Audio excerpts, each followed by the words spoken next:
ക്നാനായ സമുദായത്തിലെ പ്രമുഖരായ പ്രതിഭകളെ പരിചയപ്പെടുത്തുക എന്ന ഒരു പ്രോഗ്രാം തുടങ്ങുകയുണ്ടായി. അതിൻ്റെ ഭാഗമായി ഇന്ന് ഈ ഷിക്കാഗോയിൽ നമുക്ക് ക്നാനായ സമുദായത്തിൻ്റെ ശക്തമായ പ്രവർത്തനങ്ങളുമായി മുന്നോട്ട് പോകുന്ന ബഹുമാനായ ഒരു വ്യക്തിയാണ് നമുക്ക് ലഭിച്ചിരിക്കുന്നത്. മറ്റാരുമല്ല, ക്നാനായ സമുദായത്തിലെ മുഴുവൻ ആളുകൾക്കും അറിയാവുന്ന കോട്ടയം സോഷ്യൽ സർവീസ് സൊസൈറ്റിയുടെ ഡയറക്ടറും ചൈതന്യ പാർസൽ സെൻ്ററിൻ്റെ ഡയറക്ടറും ഒപ്പം ക്നാനായ സമുദായത്തിൻ്റെ ശതാബ്ദിയുടെ മുൻനിരയിൽ നിന്ന് പ്രവർത്തിക്കുന്ന വ്യക്തിയുമായ നമ്മുടെ എല്ലാം പ്രിയപ്പെട്ട ഫാദർ മൈക്കിൾ വെട്ടിക്കാട്ട്. അദ്ദേഹം ഹ്രസ്വ സന്ദർശനത്തിനായി അമേരിക്കയിലെത്തിയിരിക്കുകയാണ്. ഈ അവസരത്തിൽ അദ്ദേഹവുമായി നമുക്ക് അല്പസമയം പങ്കിടാം. ഫാദർ, നമസ്കാരം. മൈക്കിളച്ചൻ എല്ലാവർക്കും പരിചിതനാണ്. മൈക്കിളച്ചൻ അമേരിക്കയിൽ ഒരു ഹ്രസ്വ സന്ദർശനത്തിനായി എത്തിയിരിക്കുന്നു. എൻ്റെ ഓർമ്മ ശരിയാണെങ്കിൽ അമേരിക്കയിലെ വാഷിങ്ടണിൽ, അമേരിക്കയുടെ തലസ്ഥാന നഗരിയായ വാഷിങ്ടണിൽ ഒരു അന്തർദേശീയ സെമിനാറിൽ വളരെ മനോഹരമായ ഒരു പ്രബന്ധം അവതരിപ്പിക്കാനായി ആണ് എത്തിയത്. അപ്പോൾ ഈ അമേരിക്കയിൽ എത്തുകയും ആ പ്രബന്ധ അവതരണവുമായി ബന്ധപ്പെട്ട് നമ്മുടെ പ്രേക്ഷകർക്കായി ഒന്ന് വിവരിക്കാം. മൂന്നാം തവണയാണ് അമേരിക്കയിൽ വിവിധ പ്രോഗ്രാമുകൾക്കായിട്ട് എത്തിച്ചേരുവാനായിട്ട് എനിക്ക് അവസരം ലഭിച്ചത്. ഇത്തവണ ക്നാനായ വോയിസിൻ്റെ പ്രേക്ഷകരുമായി അനുഭവങ്ങൾ പങ്കുവയ്ക്കുവാൻ അവസരം ലഭിക്കുന്നതിൽ അതിയായ സന്തോഷമുണ്ട്. അതിന് അവസരം നൽകിയതിന് പ്രത്യേകമായിട്ട് എല്ലാവരെയും നന്ദിപൂർവ്വം അനുസ്മരിക്കുകയാണ്. വാഷിങ്ടൺ DC-യിൽ വാഷിങ്ടൺ കൺവെൻഷൻ സെൻറ്ററിൽ നടന്ന world trade and aid international കോൺഫറൻസിൽ ഒരു പ്രബന്ധം അവതരിപ്പിക്കുന്നതിന് വേണ്ടിയാണ് പ്രധാനമായും ഞാനിവിടെ എത്തിച്ചേർന്നത്. നമ്മൾ നടത്തുന്ന എളിയ വികസന ശ്രമങ്ങൾ അന്തർദേശീയ തലത്തിൽ പലപ്പോഴും ശ്രദ്ധിക്കപ്പെടുവാൻ ഇടവന്നതുകൊണ്ട് നമുക്ക് കേരളത്തിൻ്റെ പശ്ചാത്തലത്തിൽ സുസ്ഥിര വികസനം എങ്ങനെ സാധ്യമാവും എന്നതിനെക്കുറിച്ചുള്ള അനുഭവം പങ്കുവയ്ക്കലും അവതരണവുമായിരുന്നു പ്രസ്തുത സിമ്പോസിയത്തിൽ 2 ദിവസം നീണ്ടു നടന്ന ആ വർക്ക്ഷോപ്പിൽ നടക്കുകയുണ്ടായത്. അത് മുൻപോട്ടുള്ള നമ്മുടെ സാമൂഹിക വികസന പ്രവർത്തനങ്ങൾക്ക് കൂടുതൽ കരുത്തു പകരുവാനും കൂടുതൽ സംഘടനകളെയും വ്യക്തികളെയും പരിചയപ്പെടുവാനും അവസരമൊരുക്കി എന്നുള്ളതിൽ സംശയമില്ല.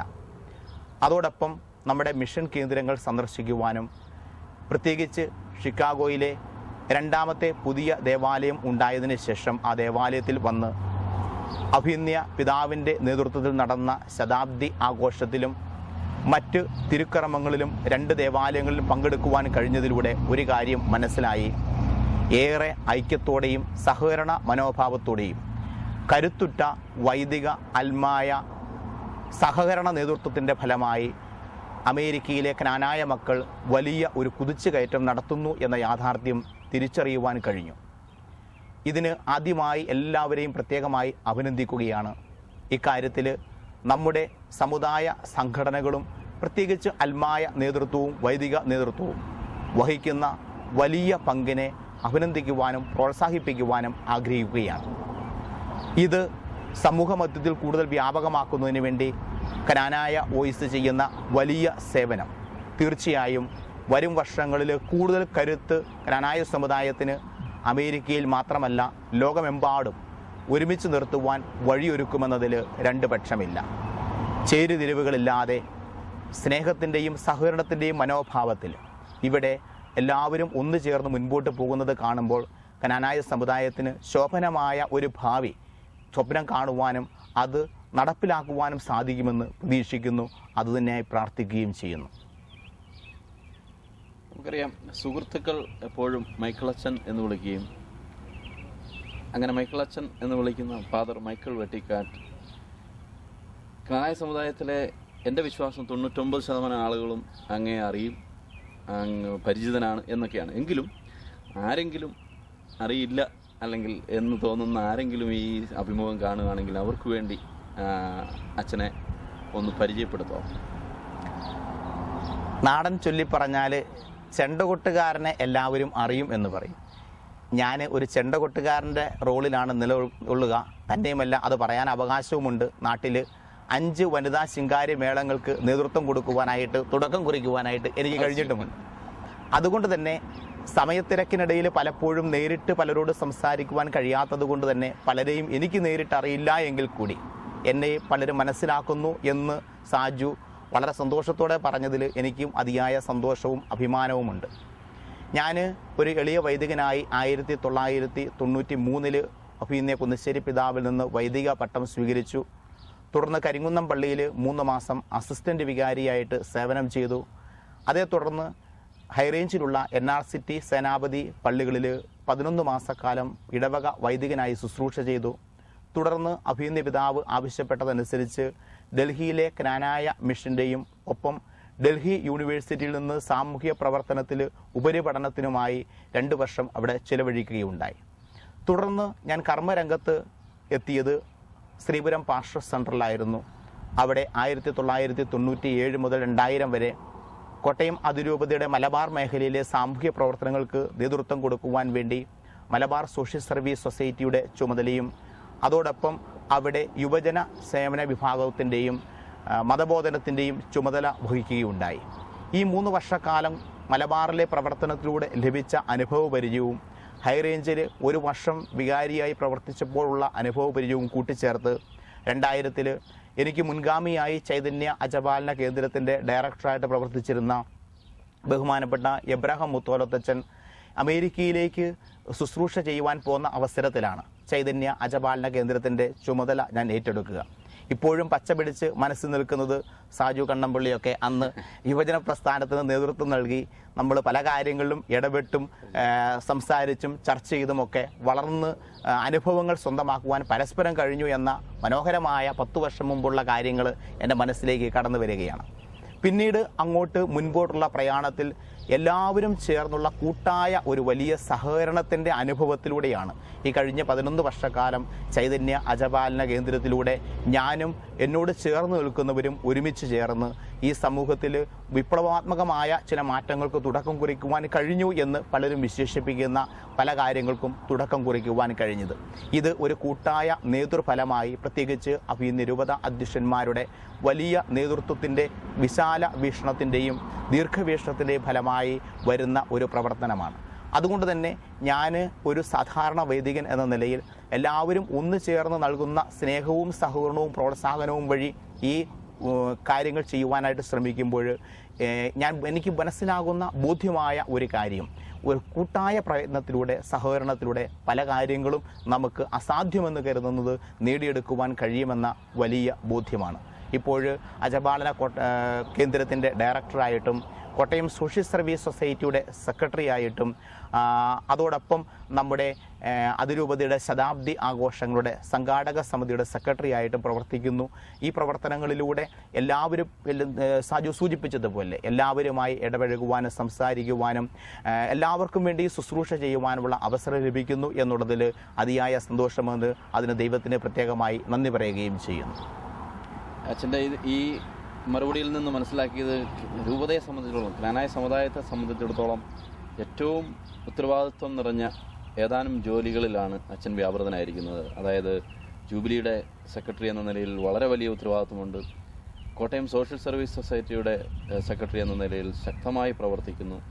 ഒപ്പം ചൈതന്യ എന്ന കോട്ടയം രൂപതയുടെ ഭരണസിരാ കേന്ദ്രം എന്ന് വിശേഷിപ്പിക്കാവുന്ന ചൈതന്യ പാസ്റ്റർ സെൻ്ററിൻ്റെ ഡയറക്ടർ എന്ന പദവി, ഈ 3 പദവി കൂടി ആയപ്പോൾ തന്നെ എനിക്ക് തോന്നുന്നു ഏറ്റവും കൂടുതൽ ഉത്തരവാദിത്വം നിറഞ്ഞ ഒരു വൈദികനെയാണ് ഇന്ന് നമുക്കിവിടെ അതിഥിയായി ലഭിച്ചിരിക്കുന്നത്. അപ്പോൾ അദ്ദേഹത്തിൻ്റെ ഇന്ന് മാധ്യമങ്ങളിലൂടെയും ഒക്കെ വളരെ പ്രശംസനീയമായ പ്രവർത്തനങ്ങൾ കാഴ്ചവെച്ചുകൊണ്ടിരിക്കുന്ന ഒരു മേഖലയാണ് KSS, Kottayam social service society. അതിൻ്റെ പലപ്പോഴും നമ്മളിത് കാണുന്ന പലർക്കും തന്നെ Kottayam social service society Knanaya സമുദായത്തിനുള്ളിൽ തന്നെയല്ല, അതിനൊക്കെ പുറത്ത് ഒരു സാമൂഹിക സോഷ്യൽ വൽക്കരണമാണ് കോട്ടയം ജില്ലയിൽ എന്ന അതിലുപരി കേരളത്തിന് മാതൃകയായി കോട്ടയം സോഷ്യൽ സർവീസ് സൊസൈറ്റി മാറിയിരിക്കുന്നു. അതിൻ്റെ പിന്നിൽ വളരെ ക്ലേശകരമായ അതിലേറെ വലിയ ഒരു ശക്തമായ ടീമിനെ നയിക്കുന്ന വ്യക്തി എന്ന നിലയിൽ കോട്ടയം സോഷ്യൽ സർവീസ് സൊസൈറ്റിയുടെ ഇത്തരത്തിലുള്ള മികച്ച പ്രവർത്തനങ്ങൾ എന്തൊക്കെയാണെന്ന് അറിയുവാൻ ഞങ്ങൾക്കെല്ലാം ആകാംക്ഷയുണ്ട്. വളരെ ഞങ്ങൾ തൽപരരായിരിക്കുകയാണ്. കോട്ടയം സോഷ്യൽ സർവീസ് സൊസൈറ്റിയുടെ പ്രവർത്തനങ്ങളെക്കുറിച്ച് സൂചിപ്പിക്കുന്നതിന് മുമ്പ് സാജു പറഞ്ഞ ഒരു കാര്യത്തെക്കുറിച്ച് ഒരു അഭിപ്രായം അല്ലെങ്കിൽ കമൻറ്റ് പറയുവാൻ ആഗ്രഹിക്കുകയാണ്. അത് മറ്റൊന്നുമല്ല, ഞാൻ ജീവിതത്തിൽ വിശ്വസിക്കുന്ന ഒരു കാര്യം, ചെറുതും വലുതും എന്ന് രണ്ട് തരം ഉത്തരവാദിത്വങ്ങളില്ല. ഏത് ഉത്തരവാദിത്വമാണെങ്കിലും അത് വലുത് തന്നെയായി കാണുവാനാണ് ഞാൻ എപ്പോഴും ആഗ്രഹിച്ചിട്ടുള്ളത്. അതുകൊണ്ട് തന്നെ ഏത് ഉത്തരവാദിത്വം ഏൽപ്പിക്കപ്പെട്ടാലും അത് കാര്യക്ഷമതയോടുകൂടിയും മറ്റുള്ളവരുടെ സഹകരണത്തോടുകൂടിയും നിർവഹിക്കണമെന്നുള്ള ഒരു നിർബന്ധ ബുദ്ധി കാത്തു സൂക്ഷിക്കാൻ ശ്രമിക്കുന്നു എന്നുള്ളത് ഞാൻ പ്രവർത്തനത്തിൽ നടപ്പാക്കാൻ ആഗ്രഹിക്കുന്ന ഒരു കാര്യമാണ്. അത് എത്രമാത്രം വിജയിച്ചു എന്ന് സ്വാഭാവികമായിട്ടും മറ്റുള്ളവരിലൂടെയാണല്ലോ വിലയിരുത്തൽ ഉണ്ടാവേണ്ടത്. ആ രീതിയിലാണ് മുന്നോട്ട് പോകാനായിട്ട് ശ്രമിക്കുക. അതിൽ കൂട്ടായ പങ്കാളിത്തവും സഹകരണവുമാണ് അതിൻ്റെ അടിസ്ഥാനമായിട്ടും നിലകൊള്ളുക. അതുകൊണ്ട് ഈ ഉത്തരവാദിത്വങ്ങളൊക്കെ ഏറ്റെടുക്കുമ്പോഴും ചെയ്യുമ്പോഴും അത് തീർച്ചയായും ദൈവാനുഗ്രഹത്താൽ കൂടുതൽ കാര്യക്ഷമമായി ചെയ്യുവാൻ കഴിയണമേ എന്ന് ദിവസവും ആഗ്രഹിച്ചും പ്രാർത്ഥിച്ചുകൊണ്ടുമാണ് ഒരു ദിവസവും ആരംഭിക്കുക. കോട്ടയം സോഷ്യൽ സർവീസ് സൊസൈറ്റിയെ സംബന്ധിച്ചിടത്തോളം കേരളത്തിൽ ആദ്യ കാലഘട്ടത്തിൽ തുടക്കം കുറിച്ച സാമൂഹ്യ സേവന വിഭാഗങ്ങളിൽ ഒന്നാണ്. 1964 കോട്ടയം സോഷ്യൽ സർവീസ് സൊസൈറ്റിക്ക് തുടക്കം കുറിക്കപ്പെട്ടത്. ആദ്യത്തെ 15 വർഷക്കാലം അടിസ്ഥാന സൗകര്യ വികസനത്തിലാണ് സാമൂഹ്യ സേവന വിഭാഗം ശ്രദ്ധിച്ചിരുന്നുവെങ്കിൽ വീടുകൾ, കക്കൂസുകൾ, വിവാഹ സഹായങ്ങൾ, കുടുംബസഹായ പദ്ധതികൾ എന്നിവയിലൊക്കെ ശ്രദ്ധിച്ചിരുന്നുവെങ്കിൽ പിന്നീട് രണ്ടാം ഘട്ടത്തിൽ സ്ഥാപനങ്ങൾ നിർമ്മിക്കുന്നതിലുള്ള ശ്രദ്ധ കൂടുതലായി വയ്ക്കുകയുണ്ടായി. വൃദ്ധമന്ദിരങ്ങൾ, അനാഥ മന്ദിരങ്ങൾ, ബാലഭവനങ്ങൾ, ഇതുപോലുള്ള നിരവധി പ്രോഗ്രാമുകൾ നമ്മൾ ആരംഭിക്കുകയുണ്ടായി. 1994 ഇപ്പോൾ ഇവിടെ അമേരിക്കയിൽ മനോഹരമായി നേതൃത്വം നൽകിക്കൊണ്ടിരിക്കുന്ന monsignor Abraham Muthollath Kottayam social service സൊസൈറ്റിയുടെ സെക്രട്ടറിയായി ചുമതല ഏറ്റെടുത്ത കാലഘട്ടം മുതൽ വികസന രംഗത്തേക്കുള്ള ഒരു ദിശാബോധം KSSന് കൈവരിക്കുകയുണ്ടായി. അദ്ദേഹം തൻ്റെ സ്വതസിദ്ധമായ കഠിന അധ്വാന ശീലത്തിലൂടെ സാമൂഹ്യ പ്രവർത്തനത്തിലെ കാലാനുസൃതമായ മാറ്റങ്ങൾ പഠിച്ചെടുക്കുവാനായിട്ട് ഒരു വിദ്യാർത്ഥിയെപ്പോലെ ശ്രമിക്കുകയും അത് നടപ്പിലാക്കുവാൻ ശ്രമിക്കുകയും ചെയ്തു. ഇന്ന് നമുക്ക് അഭിമാനിക്കുവാൻ കഴിയുന്ന അഭിനന്യ മാർ കുര്യാക്കോസ് കുന്നശ്ശേരി പിതാവിൻ്റെ വാക്കുകളിൽ പറഞ്ഞാൽ കോട്ടയം സോഷ്യൽ സർവീസ് സൊസൈറ്റി സമൂഹത്തിൽ ഇന്ന് ചെയ്തുകൊണ്ടിരിക്കുന്ന നിശബ്ദ വിപ്ലവം സാധ്യമാക്കുവാൻ വഴിയൊരുക്കിയത് 1995 കേരളത്തിൽ ആദ്യമായി സ്വാശ്രയ സംഘങ്ങൾ രൂപം നൽകുവാനായിട്ട് കൈപ്പുഴ എന്ന ചെറിയ ഗ്രാമത്തിൽ ബഹുമാനപ്പെട്ട എബ്രഹാം മുത്തോലത്തച്ഛൻ, അന്ന് കൈപ്പുഴ പള്ളിയുടെ വികാരിയായിരുന്ന ബഹുമാനപ്പെട്ട വള്ളോപ്പള്ളി അച്ഛൻ്റെ സഹകരണത്തോടുകൂടി തുടക്കം കുറിച്ചതുകൊണ്ടാണ്. അതിനുശേഷം ആ സ്വാശ്രയ സംഘങ്ങൾ, വനിതകൾക്ക് വേണ്ടിയുള്ള സംഘങ്ങൾ, വിവിധ വിഭാഗങ്ങൾക്ക് വേണ്ടി പിന്നീട് മറ്റു പല ഗ്രാമങ്ങളിലേക്കും പ്രവർത്തനം വ്യാപിപ്പിക്കുകയുണ്ടായി. കോട്ടയം സോഷ്യൽ സർവീസ് സൊസൈറ്റി മധ്യ കേരളത്തിലെ 5 ജില്ലകളിൽ, കോട്ടയം, എറണാകുളം, പത്തനംതിട്ട, ഇടുക്കി, ആലപ്പുഴ ജില്ലകളിൽ നേരിട്ട് ശ്രദ്ധ കേന്ദ്രീകരിക്കുന്നതോടൊപ്പം തന്നെ മലബാർ മേഖലയുടെ പ്രവർത്തനങ്ങൾ നടപ്പിലാക്കുന്നതിന് വേണ്ടി മലബാർ സോഷ്യൽ സർവീസ് സൊസൈറ്റിയും പ്രചോദനാത്മകമായ നേതൃത്വവും പിന്തുണയും നൽകി ചെയ്യുന്നു എന്നുള്ളതും ഇത്തരുണത്തിൽ എടുത്തു പറയുവാനായിട്ട് ആഗ്രഹിക്കുകയാണ്. ഈ വിവിധ സ്വാശ്രയ സംഘങ്ങൾ ഗ്രാമങ്ങളിൽ ആരംഭിച്ചപ്പോൾ, പ്രത്യേകിച്ച് വനിതകളുടെ സംഘങ്ങൾ ആരംഭിച്ചപ്പോൾ, അവർ ചർച്ച ചെയ്ത് ആവശ്യപ്പെട്ടതനുസരിച്ചാണ് പിന്നീട് കുട്ടികൾക്ക് വേണ്ടി, മുതിർന്നവർക്ക് വേണ്ടി, വിധവകൾക്ക് വേണ്ടി, വികലാംഗർക്ക് വേണ്ടി, കർഷകർക്ക് വേണ്ടിയൊക്കെ സംഘങ്ങൾ അനിവാര്യമായി തീർന്നത്. 2000 വർഷത്തിലാണ് നമ്മൾ ആദ്യമായി ഗ്രാമവികസന സമിതികൾക്ക് ഓരോ ഗ്രാമത്തിലും രൂപം നൽകിയത്. ആ ഗ്രാമവികസന സമിതിയുടെ നേതൃത്വത്തിൽ ഓരോ ഗ്രാമത്തിലും പ്രത്യേകമായ നേതൃത്വം നൽകുവാനായിട്ട് ആ ഗ്രാമത്തിൽ നിന്നും തന്നെ തിരഞ്ഞെടുക്കപ്പെട്ട ആനിമേറ്റർ ഉണ്ട് എന്നുള്ളതും പ്രത്യേകമായ ഒരു പ്രവർത്തനമായി എടുത്തു പറയുവാൻ ആഗ്രഹിക്കുകയാണ്. ഗ്രാമവികസന സമിതിയുടെ നേതൃത്വത്തിൽ ആനിമേറ്ററിന്റെ മുഴുവൻ സമയവും പ്രവർത്തനത്തിന്റെയും ഫലമായിട്ട് ഗ്രാമങ്ങളിൽ കുട്ടികൾ മുതൽ മുതിർന്നവർ വരെ എല്ലാ വിഭാഗങ്ങൾക്കും വേണ്ടിയുള്ള സംഘങ്ങൾ രൂപപ്പെടുത്തുകയും ആ സംഘങ്ങളിലൂടെ സ്വയം പര്യാപ്തതയുടെ മാനങ്ങൾ തേടുവാനായിട്ട് നമുക്ക് കഴിയുന്നു എന്നുള്ളതാണ് നമ്മുടെ പ്രവർത്തനത്തിന്റെ ഒരു പ്രത്യേകതയായിട്ട് എടുത്തു കാട്ടുവാനായിട്ട് ആഗ്രഹിക്കുക. ആ ഗ്രാമവികസന സമിതിയുടെ പ്രവർത്തനം വഴിയായിട്ട് ഓരോ ഗ്രാമത്തിലുമുള്ള സ്വാശ്രയ സംഘങ്ങൾ ഒരുമിച്ച് ചേർന്ന് നിരവധിയായ വികസന പ്രവർത്തനങ്ങൾ, അത് സാമ്പത്തിക വളർച്ച മാത്രമല്ല, സാമൂഹിക വളർച്ച, മാനസിക വളർച്ച, ആരോഗ്യ മേഖലയിൽ, അറിവിൻ്റെ മേഖലയിൽ, മനുഷ്യബന്ധങ്ങളിൽ ഒക്കെ വളർച്ച നേടുമ്പോൾ ജാതി മത വർഗവർണ്ണ വ്യത്യാസമില്ലാതെ ഒരു സമൂഹത്തിലുള്ള എല്ലാവരും ഒന്നു ചേർന്ന് ഏകോദര സഹോദരങ്ങളെ പ്രവർത്തിക്കുവാനുള്ള അവസരം ഉണ്ടാവുകയാണ്. സാജു കണ്ണമ്പിള്ളി തന്നെ പഞ്ചായത്ത് പഞ്ചായത്ത് മെമ്പറായിരുന്ന സമയത്ത് ഒരു ഗ്രാമത്തിൽ ഉള്ള ഒരു വാർഡിലുള്ള അംഗങ്ങൾ ഒരുമിച്ച് ചേർന്ന് കുടുംബശ്രീ പോലുള്ള സംഘങ്ങൾ രൂപപ്പെടുന്ന പ്രവർത്തന ശൈലിയിലേക്ക് വന്നപ്പോൾ നിങ്ങൾക്ക് എന്നും മുന്നോടിയായിട്ട് മുൻപേ പറക്കുന്ന പക്ഷിയായിട്ട് നിന്നിരുന്നത് ഞാൻ ഇപ്പോഴും വിശ്വസിക്കുക കോട്ടയം സോഷ്യൽ സർവീസ് സൊസൈറ്റിയുടെ പോലെയുള്ള പ്രവർത്തനങ്ങളാണ്. അതുകൊണ്ടാണ് ഒരു കാര്യം കൂടെ കൂട്ടിച്ചേർക്കാം. ആ കാലഘട്ടത്തിൽ ഞാൻ ഓർക്കുന്നു, ഈ കുടുംബശ്രീകൾ വന്നപ്പോൾ കേരള സംസ്ഥാനത്തിൽ പഞ്ചായത്ത് രാജിൻ്റെ ഭാഗമായി കുടുംബശ്രീകൾ സൃഷ്ടിച്ചപ്പോൾ നമ്മുടെ രൂപതയുടെ സോഷ്യൽ സർവീസ് സൊസൈറ്റി അതിനു മുൻപേ ഈ സംഘങ്ങളെ ശക്തമായ നിലയിൽ എത്തിച്ചു എന്ന് പറഞ്ഞത് പലപ്പോഴും പഞ്ചായത്തുകളിൽ ചർച്ചാ വിഷയമായ കാര്യങ്ങളാണ്. അതെ, അതുകൊണ്ട് തന്നെയാണല്ലോ അതിരമ്പുഴ പഞ്ചായത്തിലും നീണ്ടൂർ പഞ്ചായത്തിലും സാജുവിനും അറിയാമല്ലോ, 2 പഞ്ചായത്തിലും പഞ്ചായത്ത് കമ്മിറ്റി രൂപം നൽകി അവരുടെ ഔദ്യോഗികമായ പ്രവർത്തന മാർഗ്ഗരേഖ രൂപം നടത്തിയപ്പോൾ അവിടെ റിസോഴ്സ് പേഴ്സണായിട്ട് എന്നെ ക്ഷണിക്കുകയും ഞാൻ അവിടെ ചർച്ചയിൽ കൊണ്ടുവന്ന് കാര്യങ്ങൾ അവതരിപ്പിക്കുകയും ആക്ഷൻ പ്ലാൻ രൂപപ്പെടുത്താൻ ഇടവരുകയും ചെയ്തു. ഞാൻ പറഞ്ഞു വന്നത് ഇതെല്ലാം ഒരു കൂട്ടായ നേതൃത്വ ഫലമാണ്, ഒരു വ്യക്തിയുടെ പ്രവർത്തന ഫലമല്ല, എല്ലാവരും ഒരുമിച്ച് വന്ന് പ്രവർത്തിച്ചതിന്റെ ഫലമായിട്ടാണ്. നമ്മൾ ആദ്യഘട്ടത്തിൽ വനിതകളുടെ സംവരണം വന്ന അവസരത്തിൽ 36 പേരെ പഞ്ചായത്തിലേക്ക് കൊണ്ടുവരാനായിട്ട് നമുക്ക് കഴിഞ്ഞു. ഈ വർഷം നമുക്കത് 56 പേരിലേക്ക് എത്തിച്ചേർക്കുവാനായിട്ട് കഴിഞ്ഞു. അപ്പം എല്ലാവരും സഹകരിച്ചു നിൽക്കുന്ന ഒരു സമൂഹത്തിന്റെ വളർച്ച, അവിടെ വേർതിരിവുകളില്ലാതെ അതിർവരമ്പുകളില്ലാതെ സാഹോദര്യഭാവം വളർത്തിയെടുക്കുക എന്നുള്ളതാണ്. അത് സാധിക്കുന്നു എന്നുള്ളതാണ് കോട്ടയം സോഷ്യൽ സർവീസ് സൊസൈറ്റിയുടെ പ്രവർത്തനത്തിലൂടെ കൈവരിച്ച വലിയ നേട്ടമായിട്ട് എടുത്തു കാട്ടുവാനായിട്ട് ആഗ്രഹിക്കുക. പലരും പറയുമ്പോൾ ഒരുപക്ഷെ നമ്മൾ സുനാമി പുനരധിവാസത്തിന്റെ ഭാഗമായി നിർമ്മിച്ച വീടുകളെ അല്ലെങ്കിൽ നമ്മൾ നിർമ്മിച്ചു കൊടുത്ത വിവിധ വീട് ഭവനങ്ങൾ അല്ലെ വിവിധ ശുശ്രൂഷകൾ എടുത്തു പറയാൻ ആഗ്രഹിക്കുന്നു, അല്ലെ വിവിധ വികസന നേട്ടങ്ങൾ, ഓട്ടോറിക്ഷ, വനിതാ ടാക്സി, അല്ലെങ്കിൽ തെങ്ങ് കയറ്റം, റബ്ബർ വെട്ട്, അല്ലെങ്കിൽ കടകൾ, കമ്മ്യൂണിറ്റി ഹോട്ടൽ, ഇതുപോലെല്ലാം നിരവധി കാര്യങ്ങൾ എടുത്തു കാട്ടുവാൻ ആഗ്രഹിക്കുന്നുവെങ്കിൽ ഞാൻ ഇതിൻ്റെ വിജയമായിട്ട് കാണുവാൻ ആഗ്രഹിക്കുക.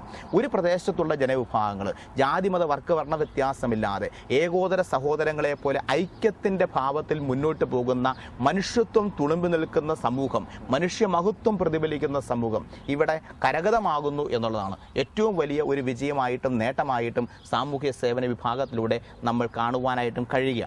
ഇതിന് എന്തുകൊണ്ടാണ് നമ്മുടെ സാമൂഹ്യ സേവന വിഭാഗം മറ്റു രൂപതകളിലെ സാമൂഹ്യ സേവന വിഭാഗത്തെക്കാൾ ഒരു പടി കൂടിയാണെന്ന് പലരും വിലയിരുത്തപ്പെടുന്നത്? സാജു സൂചിപ്പിച്ചതുപോലെ തന്നെ വിലയിരുത്തപ്പെടാനുള്ള കാരണം നമ്മുടെ അഭിമന്യ പിതാക്കന്മാർക്ക് നമ്മുടെ ക്രൈസ്തവ സാക്ഷ്യ പ്രവർത്തനം എന്ന നിലയിൽ നമ്മുടെ സാമൂഹ്യ സേവന വിഭാഗത്തിലൂടെ എല്ലാ വിഭാഗം ജനങ്ങളെയും ഉൾക്കൊണ്ട് പ്രവർത്തിക്കണമെന്നുള്ള നല്ല ഒരു ദീർഘവീക്ഷണവും അതിനുള്ള വലിയ പിന്തുണയും നൽകുന്നു എന്നുള്ളത് കൊണ്ടാണ് ഇത് സാധ്യമായിട്ട് തീരുക.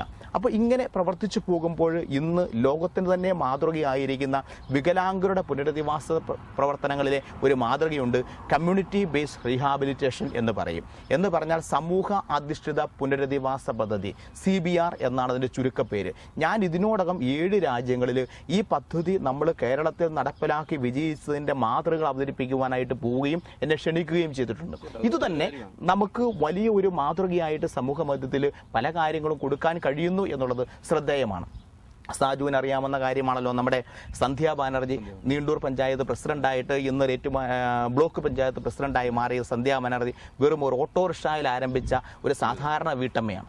ആ വീട്ടമ്മ ജനകീയമായിട്ട് തിരഞ്ഞെടുക്കപ്പെട്ട് ഓരോ തവണയും കൂടുതൽ വോട്ട് നേടി വിജയിക്കുന്ന വ്യക്തിയായി തീർന്നുവെങ്കിൽ അത് ഒരു ഓട്ടോറിക്ഷ പ്രോഗ്രാമിലൂടെ ഒരു കുടുംബത്തിൽ, ഒരു സമൂഹത്തിൽ, ഒരു പ്രദേശത്ത് സാധ്യമാകുന്ന വലിയ ശാക്തീകരണത്തിൻ്റെ ഉദാഹരണമായിട്ടാണ് ചൂണ്ടിക്കാണിക്കുവാൻ ആഗ്രഹിക്കുക. അപ്പോൾ അതുകൊണ്ട് തന്നെ ഇതൊന്നും നമ്മുടെ ഒരാളുടെ പ്രവർത്തന ഫലമല്ല, എല്ലാവരുടെയും കൂട്ടായ പ്രവർത്തന ഫലമായി നേടിയെടുക്കുന്ന ഒരു കാര്യമായിട്ട് കാണുവാനാണ് ആഗ്രഹിക്കുക. ഒപ്പം എനിക്ക് പറയാനുള്ളത്, ഞാൻ നാട്ടിലുണ്ടായിരുന്ന കാലത്തും തുടങ്ങിയതാണ് കോട്ടയം ജില്ലയെ സംബന്ധിച്ചിടത്തോളം ഒരു വലിയ ഉത്സവമായി ചൈതന്യയിൽ നടക്കുന്ന കാർഷിക മേള. ഈ കഴിഞ്ഞ കാർഷിക മേള നമ്മൾ വിദേശത്തുള്ളവർക്ക് വേണ്ടി തത്സമയം പോലും കാണിക്കുവാനുണ്ടായ പ്രചോദനം തന്നെ അതാണ്. അവിടെ വിളിച്ച്, അല്ലെങ്കിൽ ആ പരിസരം അതുമായി ബന്ധപ്പെട്ട് നിൽക്കുന്ന ആളുകളെ വിളിക്കുമ്പോൾ തന്നെ നമുക്കറിയാം, ഈ വർഷം ഞങ്ങൾ പ്രതീക്ഷിക്കുന്നത് 100,000 ആളുകളെയാണ്, അല്ലെങ്കിൽ 200,000 ആളുകളെയാണ് ഈ കാർഷിക മേള കാണുവാനായി 3-4 ദിവസങ്ങളോളം നീണ്ടു നിൽക്കുന്ന കാർഷികം. അപ്പോൾ തന്നെ അതിൻ്റെ പ്രസക്തി വളരെ, തന്നെയുമല്ല എൻ്റെ ഘനായ സുഹൃത്തുക്കളല്ലാതെ ഈ പഞ്ചായത്ത് തലത്തിലും അല്ലെങ്കിൽ മറ്റ് മേഖലകളിലുള്ള എൻ്റെ പല സുഹൃത്തുക്കളും വൈകുന്നേരങ്ങളിൽ ഇതൊരു കാർഷിക മേളയ്ക്ക് പോവുക എന്ന് പറയുന്നത് ഒരു പ്രസ്റ്റീജിയസ്, അല്ലെങ്കിൽ അവരുടെ ഒരു വൈകുന്നേരം അതുവഴി ഒന്ന് ഇറങ്ങി ആ കാഴ്ചകൾ കണ്ട് സൗഹൃദങ്ങൾ പങ്കുവെച്ച് സുഹൃത്തുക്കളെ കണ്ടു പോരുക, എനിക്ക് തോന്നുന്നു കോട്ടയം ജില്ലയിലെ ഒരു കൾച്ചറായോ എന്ന് പോലും എനിക്ക് സംശയം. അപ്പോൾ ഇത്ര വിജയപ്രദമാക്കി മാറ്റിയ ഈ കാർഷിക മേളയുടെ പിന്നിലെ രഹസ്യമെന്ന് പറയാം. കാർഷിക മേളയിൽ മാത്രമല്ല KSSന്റെ കഴിഞ്ഞ കാലഘട്ടത്തിലെ പ്രവർത്തനത്തിലൊക്കെ ശ്രദ്ധിക്കുന്ന ഒരു കാര്യം എപ്പോഴും പുതുമ, ക്രിയേറ്റിവിറ്റി, സഹകരണ മനോഭാവം, ഈ 3 കാര്യങ്ങൾ ഉൾപ്പെടുത്താൻ ശ്രമിക്കുന്നുണ്ട്. ഏത് കാര്യം പുതുമയായിട്ട് ചെയ്യുക, അതിൽ ക്രിയാത്മകത കൊണ്ടുവരിക, അതെല്ലാവരും ഒരു കൂട്ടായ പ്രവർത്തനത്തിൻ്റെ ഫലമായിട്ട് കൊണ്ടുവരിക. കാർഷികമേളയുടെ പശ്ചാത്തലം പറഞ്ഞാൽ അത് ബഹുമാനപ്പെട്ട എബ്രാഹിം മുത്തോലത്തച്ഛൻ ചൈതന്യ കാർഷിക നഴ്സറി ഒന്ന് പോപ്പുലറൈസ് ചെയ്യുവാനായിട്ട് ഒരു ചെറിയ മേളയായിട്ട് തുടങ്ങിയതാണ്. അച്ഛനത് 3 പ്രാവശ്യം നടത്തി എന്നെ ഏൽപ്പിച്ച് ഇപ്പോൾ 13ാമത്തെ കാർഷികമേള പൂർത്തിയായപ്പോൾ സാജു സൂചിപ്പിച്ച ശരിയാണ്. അന്ന് തുടക്കകാലത്ത് പറയുന്നത് ശരിയല്ല എങ്കിൽ പോലും നമ്മൾ ആഗ്രഹിച്ചിട്ടുണ്ട് വഴിയിൽ അല്പം ബ്ലോക്ക് വന്നാൽ നന്നായിരുന്നു, ഇത് വഴിയെ പോകുന്നവരൊക്കെ ശ്രദ്ധിക്കുമല്ലോ എന്ന് ചിന്തിച്ച കാലമാണ് ഏറ്റെടുത്തത്. ഇപ്പോൾ നമ്മൾക്ക് ഏറ്റവും വലിയ പ്രശ്നം എന്ന് പറയുന്നത് അവിടെ വരുന്നവർക്ക് വണ്ടി ഇട്ടിട്ട് അകത്ത് കയറാൻ പറ്റുന്ന പോലുമില്ല എന്നുള്ളതാണ്. ഈ കഴിഞ്ഞ തവണ എല്ലാവരും പറഞ്ഞു ഒരു പ്രവേശനം ഒന്ന് നിയന്ത്രിക്കുവാൻ വേണ്ടി ഒരു 5 രൂപ ടിക്കറ്റ് വെക്കുന്നത് നല്ലതാണ് എന്ന് പറഞ്ഞപ്പോൾ ഞാൻ പറഞ്ഞ മറുപടിയുണ്ട്. ചൈതന്യ എന്ന് പറയുന്നത് എല്ലാ വിഭാഗം ജനങ്ങളുടെയുമാണ്. അവരെല്ലാവരും കോട്ടയം അതിരൂപതയുടെ അജപാലന കേന്ദ്രത്തിലേക്ക് ഇതെൻ്റെ ഭവനം എന്ന് പറഞ്ഞ് ഹിന്ദു, മുസ്ലിം, ക്രിസ്ത്യൻ വ്യത്യാസമില്ലാതെ എല്ലാവർക്കും കടന്നു വരാൻ കഴിയുന്നുവെങ്കിൽ അതുതന്നെയാണ് ഏറ്റവും വലിയ ക്രൈസ്തവ സാക്ഷ്യം. അതുകൊണ്ട് കാർഷിക മേളയ്ക്ക് ഒരു 3-4 മാസത്തെ ഒരുക്കങ്ങളുണ്ട്.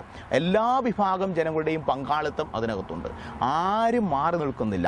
അതിന് മുന്നൊരുക്കമായിട്ട് നടത്തുന്ന സമ്മാന കൂപ്പൺ പദ്ധതി മുതൽ ഇങ്ങ് കാർഷികമേളയുടെ അവസാന ദിവസം വരെ എല്ലാ വിഭാഗം ജനങ്ങളെയും ഉൾക്കൊള്ളുന്നു എന്നുള്ളതാണ് അതിൻ്റെ ഒരു വലിയ സംഘാടനത്തിൽ ശ്രദ്ധിക്കുന്ന പ്രത്യേകത ഞങ്ങൾ എപ്പോഴും മനസ്സിൽ കാത്തു സൂക്ഷിക്കുക.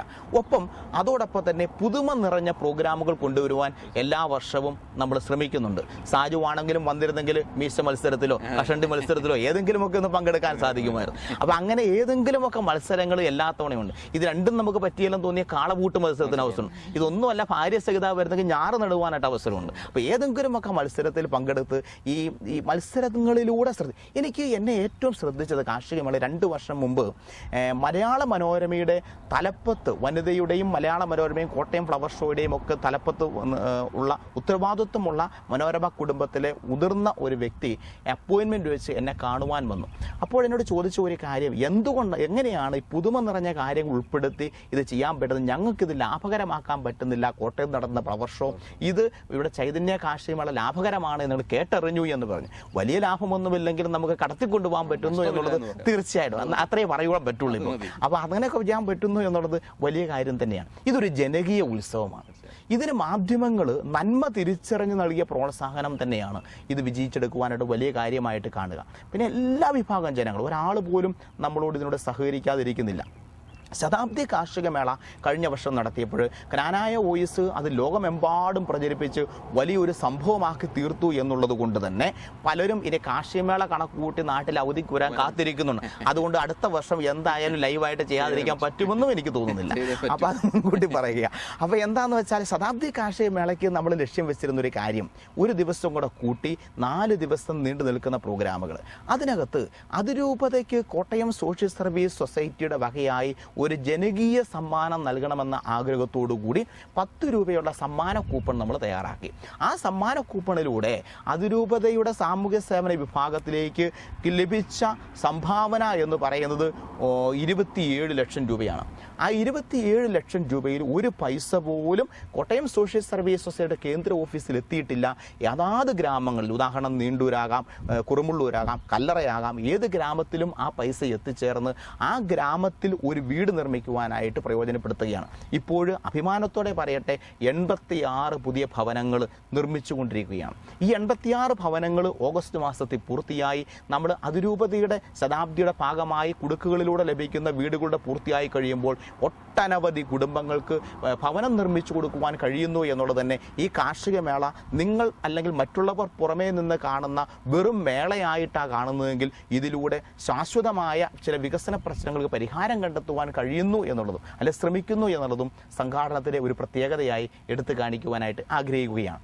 എന്തായാലും കാർഷിക മേള ഒരു സംഭവമായി മാറിക്കഴിഞ്ഞിരിക്കുന്നു എന്നുള്ളതിൽ സംശയമില്ല. അതുകൊണ്ട് തന്നെ ഇതിന് സ്പോൺസേഴ്സായിട്ടും അല്ലെങ്കിൽ വിവിധ രീതിയിൽ സഹായിക്കാനും ഒട്ടനവധി പേര് മുൻപോട്ട് വരുന്നുണ്ട്. ഏറ്റവും സന്തോഷകരമായ കാര്യം, ആകാശവാണി നമ്മളെ ഇങ്ങോട്ട് അന്വേഷിച്ച് വന്ന് 2 വർഷം മുമ്പ് ഫാം ഫെസ്റ്റ് എന്ന പേരിൽ നമ്മളുമായിട്ട് സഹകരിച്ച് ഈ പ്രോഗ്രാം സംഘടിപ്പിക്കുവാൻ തയ്യാറായി. അതുകൊണ്ട് എല്ലാ ഗവൺമെൻറ് ഡിപ്പാർട്ട്മെൻറ്റിൻ്റെയും വലിയ സഹകരണം അദ്ദേഹത്തോടെ നമുക്ക് ലഭിക്കുന്നുണ്ട്. ആകാശവാണി 10 എപ്പിസോഡുകളിലായിട്ട് സമർപ്പണത്തിൻ്റെ സുവിശേഷം എന്ന പേരിൽ നമ്മുടെ സാമൂഹ്യ സേവന പ്രവർത്തനങ്ങൾ പ്രക്ഷേപണം ചെയ്യുകയും അത് ഒരു CD ആയിട്ട് അവർ പുറത്തിറക്കുകയും ചെയ്തിട്ടുണ്ട്. കാരണം ഒരു മാതൃകാപരമായ പ്രവർത്തനമാണ്. ഇത്തവണയും ആകാശവാണിയുടെ പൂന്തേനരുവി അവിടെ നിന്ന് ലൈവായിട്ട് പ്രക്ഷേപണം ചെയ്യുകയുണ്ടായി. ഇതിനോട് മുന്നോടിയായിട്ട് ഞങ്ങൾ ഒരു വലിയ പല യാത്രകളും കണ്ടിട്ടുള്ള കേരളത്തിൻ്റെ മണ്ണിൽ ഒരു പ്രത്യേക യാത്ര, ഹരിത സന്ദേശ യാത്ര എന്ന പേരിൽ ഒരു കപ്പലിൻ്റെ ഷേപ്പിൽ ഒരു വണ്ടിയിൽ നമ്മൾ എല്ലായിടത്തും സന്ദർശിച്ച് ആ ഗ്രാമങ്ങളിലൊക്കെ അതിൻ്റെ സന്ദേശം, വികസന സന്ദേശം, പരിസ്ഥിതി സന്ദേശമൊക്കെ എത്തിക്കുവാനായിട്ട് ഞങ്ങൾ ശ്രമിക്കുന്നു. അങ്ങനെ ഓരോ നൂതനമായ ഇനി ഒരു കാര്യം കൂടെ പറയട്ടെ, അടുത്തൊരു കാർഷിക മേളയ്ക്ക് വരുമ്പോൾ കഴിഞ്ഞ കാർഷിക മേളയുടെ വിഭവങ്ങളൊന്നും അവിടെ ഉണ്ടാവുകയില്ല. അതുണ്ടാകും, പക്ഷേ പലതും പുതുമയായിരിക്കും. നമ്മൾ സിംഗപ്പൂർ രാജ്യത്തിൻ്റെ ഒരു പ്രത്യേകത അവിടെ സന്ദർശിച്ച അവസരത്തിലൊക്കെ ശ്രദ്ധിച്ചിട്ടുള്ളത്, വഴിയിലൂടെ പോകുമ്പോൾ 6 മാസങ്ങൾ കൂടുമ്പോൾ ആ വഴിയിൽ നിൽക്കുന്ന മരങ്ങൾ മാറും, ആ മരം പറിച്ച് പുതിയ മരം വെക്കും എന്ന് പറഞ്ഞതുപോലെ അടുത്ത കാർഷിക മേളയ്ക്ക് പുതിയ വിഭവങ്ങളുമായിട്ട് വരാൻ ഞങ്ങൾ ഒരുങ്ങിക്കൊണ്ടിരിക്കുന്നു. അത് തീർച്ചയായും വരികയും ചെയ്യും. കാർഷിക മേളയ്ക്ക് മാത്രമല്ല, വനിതാ ദിനത്തിനും ഒരു പ്രത്യേകതയുണ്ട്. അതുകൂടെ ഒന്ന് സൂചിപ്പിക്കാൻ ആഗ്രഹിക്കുകയാണ്. മറ്റൊന്നുമല്ല, എല്ലാ വനിതാ ദിനത്തിലും എന്തെങ്കിലും പുതുമ നിറഞ്ഞ ഒരു programme Kottayam social service society രംഗത്തിറക്കും. അതിൻ്റെ തലേ ആഴ്ചയും മാധ്യമക്കാർ ഏതെങ്കിലും ഇൻ്റർവ്യൂവിലോ പ്രോഗ്രാമിലോ ചോദിക്കും, അച്ഛാ ഇത്തവണ എന്താണ് പുതിയ പ്രോഗ്രാം? പക്ഷേ നമ്മൾ റിലീസ് ചെയ്യല, അന്ന് രാവിലെ ഉള്ളൂ അത് റിലീസ് ചെയ്യുള്ളൂ. ഈ വർഷം ഞങ്ങൾ കോട്ടയത്ത് ഇറക്കിയത് വനിതാ ടാക്സി പ്രോഗ്രാമായിരുന്നു. വനിതകൾ 15 പേര് ടാക്സി ഡ്രൈവിംഗ് പഠിച്ചിട്ട് കോട്ടയത്ത് നടത്തിയ ശതാബ്ദി കാർഷിക മേള റാലിയോട്, ശതാബ്ദി വനിതാ ദിനാഘോഷം റാലിയോടനുബന്ധിച്ച് അവിടെ ഈ 15 വനിതകൾ കാർ ഓടിച്ചുകൊണ്ട് മുൻപോട്ട് പോയി അതൊരു വലിയ സംഭവമാക്കി മാറ്റുവാനായിട്ട് ശ്രമിക്കും. ഓരോ വർഷവും ഓരോ പ്രോഗ്രാം കൊണ്ടുവന്നു. നമ്മൾ ആദ്യമായിട്ട് ആരംഭിച്ച പ്രോഗ്രാമാണ്, വനിതാ ദിനത്തിൽ തുടക്കം കുറിച്ചതാണ്, കാരിത്താസിൽ പ്രവർത്തിക്കുന്ന വനിതാ ക്യാൻറ്റീൻ. അവിടെ സാജു സന്ദർശിച്ചിട്ടുണ്ടെന്ന് ഞാൻ, അവിടെ വന്നിട്ടുള്ള ആരോ ചായ കുടിച്ചിട്ട് പൈസ കൊടുക്കാം, പക്ഷെ അവിടെ വന്ന് ആരോ ചായ കുടിച്ചിട്ട് പൈസ കൊടുക്കാതെ പോയെന്നുണ്ട്. അതാരാണ്? മറ്റു പലരുമാണ്. ഓക്കെ, എന്തായാലും അപ്പം നമ്മുടെ ആ ഒരു വനിതാ സംരംഭമായിട്ട് തുടങ്ങും. പിന്നീട് നമ്മൾ 13 കമ്മ്യൂണിറ്റി ഷോപ്പുകൾ അതുപോലെ ആരംഭിച്ചു. വനിതാ റബ്ബർ ടാപ്പിംഗ് പ്രോഗ്രാം തുടങ്ങി, ഇല്ലെങ്കിൽ വനിതകൾക്ക് വേണ്ടിയുള്ള ഓട്ടോറിക്ഷ പ്രോഗ്രാം തുടങ്ങി. അങ്ങനെ നിരവധി ശിങ്കാരി മേളം എന്തുണ്ട്, പിന്നെ കരകാട്ടം തുടങ്ങി, ഇന്നിപ്പോൾ ടാക്സി ഡ്രൈവിംഗ്. അപ്പം നിരവധിയായ പ്രോഗ്രാമുകളുടെ പുതുമ നിറഞ്ഞ കാര്യങ്ങൾ കൊണ്ടുവരാൻ വരുന്നത് വഴി വികസന രംഗത്ത് നമുക്ക് ശ്രദ്ധേയമായ നേട്ടങ്ങൾ കൈവരിക്കാൻ കഴിയുന്നു എന്ന് പലരും പറയുന്നുണ്ട്. അത് തീർച്ചയായും അതിൽ സന്തോഷവുമുണ്ട്. ഇത് കാണുന്ന ആളുകൾക്ക് തോന്നിയേക്കാവുന്ന ഒരു ചോദ്യം ഞാൻ ഇപ്പോൾ എൻ്റെ മനസ്സിൽ തോന്നി, എന്തുകൊണ്ടാണ് ഈ വനിതകളിൽ കൂടുതൽ കോൺസെൻട്രേഷൻ കൊടുക്കുന്നത്? അത് സാജുവും ഞാൻ പറഞ്ഞപ്പോൾ പല കാര്യങ്ങളും പറഞ്ഞത്, വനിതകളുടെ കാര്യം പറഞ്ഞത് സാജു കൂടുതൽ ശ്രദ്ധിച്ചുള്ളൂ എന്നുള്ളതാണ് ഞാൻ ശ്രദ്ധിച്ച കാര്യം. ഇനി അത് പറഞ്ഞത് എനിക്ക് വളരെ അനുകൂലമായ ഘടകമുണ്ട്. 2002 കാർഷിക പ്രതിസന്ധി രൂക്ഷമായിരുന്ന സമയത്ത് നമ്മൾ കർഷകർക്ക് വേണ്ടിയും പുരുഷന്മാർക്ക് വേണ്ടിയുമുള്ള സംഘങ്ങൾ രൂപപ്പെടുത്തി. ഇന്നിപ്പോൾ നാട്ടിലേക്ക് ചെന്നാൽ ഉടനെ നടക്കാൻ പോകുന്ന 3 പ്രോഗ്രാമുകൾ ഞാൻ എടുത്തു പറയാം. ഒന്ന്, നമ്മൾ കൈപ്പുഴ മേഖല, ഉഴവൂർ മേഖല, കിടങ്ങൂർ മേഖല, ചുങ്കം മേഖല, എല്ലാ മേഖലയിലും എല്ലാ മതവിഭാഗത്തിൽപ്പെട്ട വനിതകളും അവരുടെ ഭർത്താക്കന്മാരും ഉൾക്കൊള്ളുന്ന ദമ്പതി സംഗമങ്ങൾ നടക്കുകയാണ്. ഇത് വനിതകളിലൂടെ ഒരു കുടുംബത്തിലേക്ക് എത്തിച്ചേർന്ന് ആ കുടുംബത്തിലെ എല്ലാ അംഗങ്ങളെയും സ്വാധീനിച്ച് അതിലൂടെ സമഗ്ര വികസനം സാധ്യമാവുക എന്നുള്ളതാണ് നമ്മുടെ ലക്ഷ്യം. നമുക്ക് ശക്തമായിട്ട് പ്രവർത്തിച്ചുകൊണ്ടിരിക്കുന്ന 64 കർഷക സംഘങ്ങളുണ്ട്, ഹരിതവേദി എന്ന പേര്. ആ ഹരിതവേദിയിലൂടെയാണ് നമ്മൾ ഈ മേമ്പൊടിയായിട്ട് വനിതാ പ്രോഗ്രാമുകളൊക്കെ പറയുമ്പോഴും അടിസ്ഥാന വികസന സ്വപ്നങ്ങൾ നേടിയെടുക്കുന്നത് ഈ കർഷക സംഘങ്ങളിലൂടെയാണ്. ഇപ്പോൾ ജർമ്മൻ ഗവൺമെൻറ്റുമായിട്ട് സഹകരിച്ച് അടുത്ത 4 വർഷം കൊണ്ട് നടപ്പാക്കുന്ന ബൃഹത്തായ ഒരു മണ്ണ് ജല സംരക്ഷണ പദ്ധതിക്ക് തുടക്കം കുറിച്ചിരിക്കുകയാണ്. അതിൻ്റെ പേപ്പറുകളെല്ലാം തയ്യാറായതിനു ശേഷമാണ് ഞാൻ ഇങ്ങോട്ട് പോകുന്നത്.